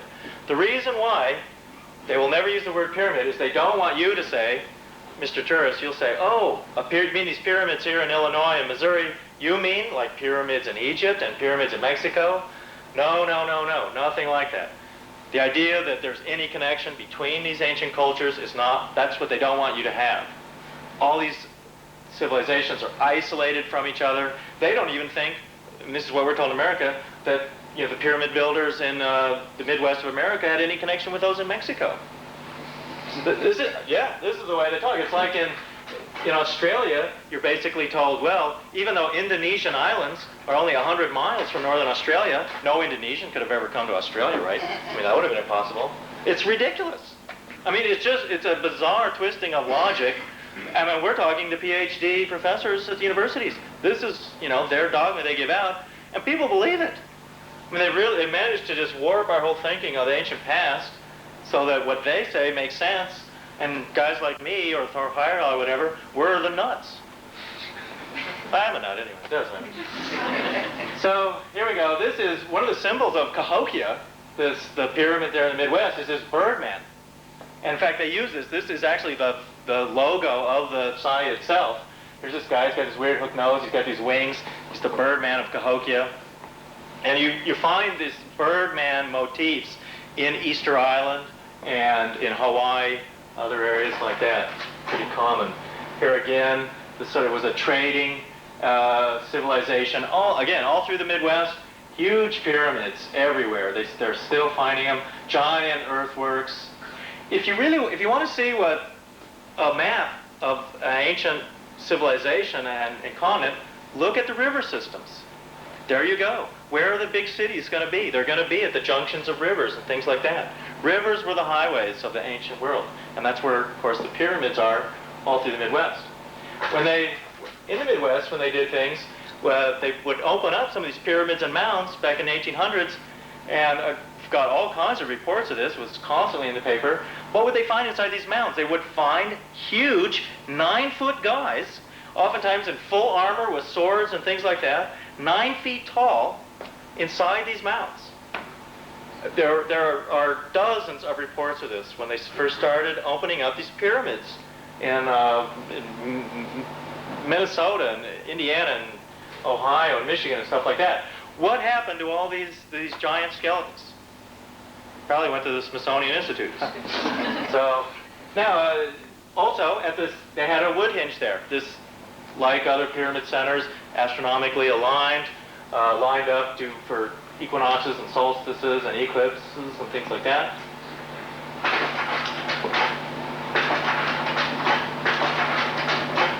Right, so, I mean, they pretty much proved it. It was a wood hinge. So in this area, there are not really a lot of stones to build with. So you don't have a lot, it wasn't like say in Egypt or a place in South America where things are made out of giant blocks of granite. They were made out of packed earth. The Stonehenge astronomical part was made out of wood. It's basically what they had to work with. Okay, the pyramids of Egypt again, the three main pyramids. Pyramids again are found all over the world. This is the pyramid of the magician, also pyramid of Dwarf and Uxmal. Not all pyramids have to be square or four-sided. That's not necessarily. Some pyramids are conical and rounded. So it's not true that a pyramid has to be four-sided. High pyramid is the Yucatan. This is a typical pyramid. at Chichen Itza in the Yucatan. Notice how it's your classic sort of step pyramid. Coming down the side here were these dragons, and right at the spring and autumn solstice, you would have this weird phenomenon. 1,000 people gather there every year to see this, where as the light hits it, the dragons are moving down the side, and they suddenly animated, and it's a bizarre thing to see how that they're like moving and wiggling down the side, these dragons carved there. This is the Great Pyramid of the Sun at Teotihuacan outside Mexico City. This is not built by the Aztecs. The Aztecs were a much later civilization. They had only moved into the Valley of Mexico a few hundred years probably before the Spanish came. These pyramids too have catacombs and tunnels going down inside them, and are massive, made out of stones. There's a pyramid of the sun and a pyramid of the moon. There's also a giant pyramid to Quetzalcoatl. Quetzalcoatl was this bearded, robed guy who, according to South American and North American legends, went all over North and South America 2,000 years ago, essentially doing things that Christ allegedly did, healing the sick, preaching brotherly love and harmless living, that kind of thing. That's it. That it? Okay. Okay, that's it, I think. And thank you.